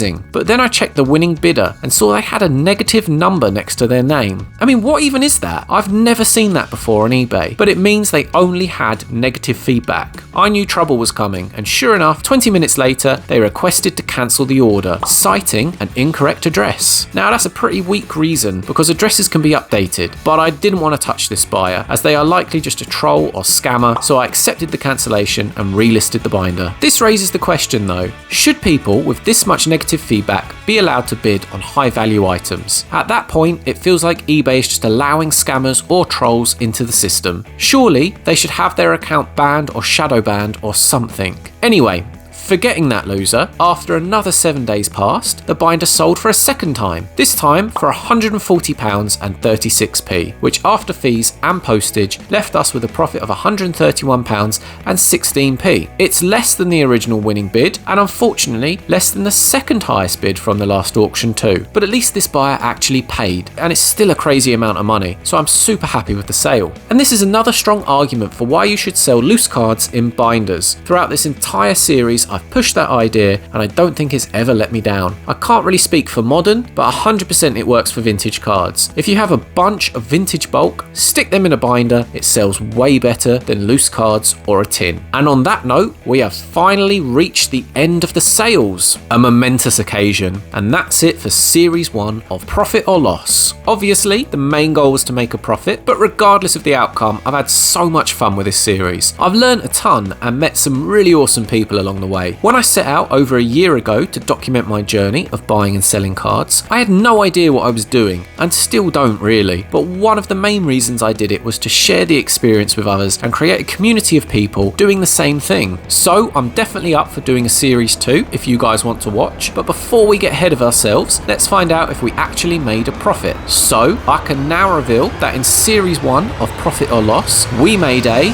profit!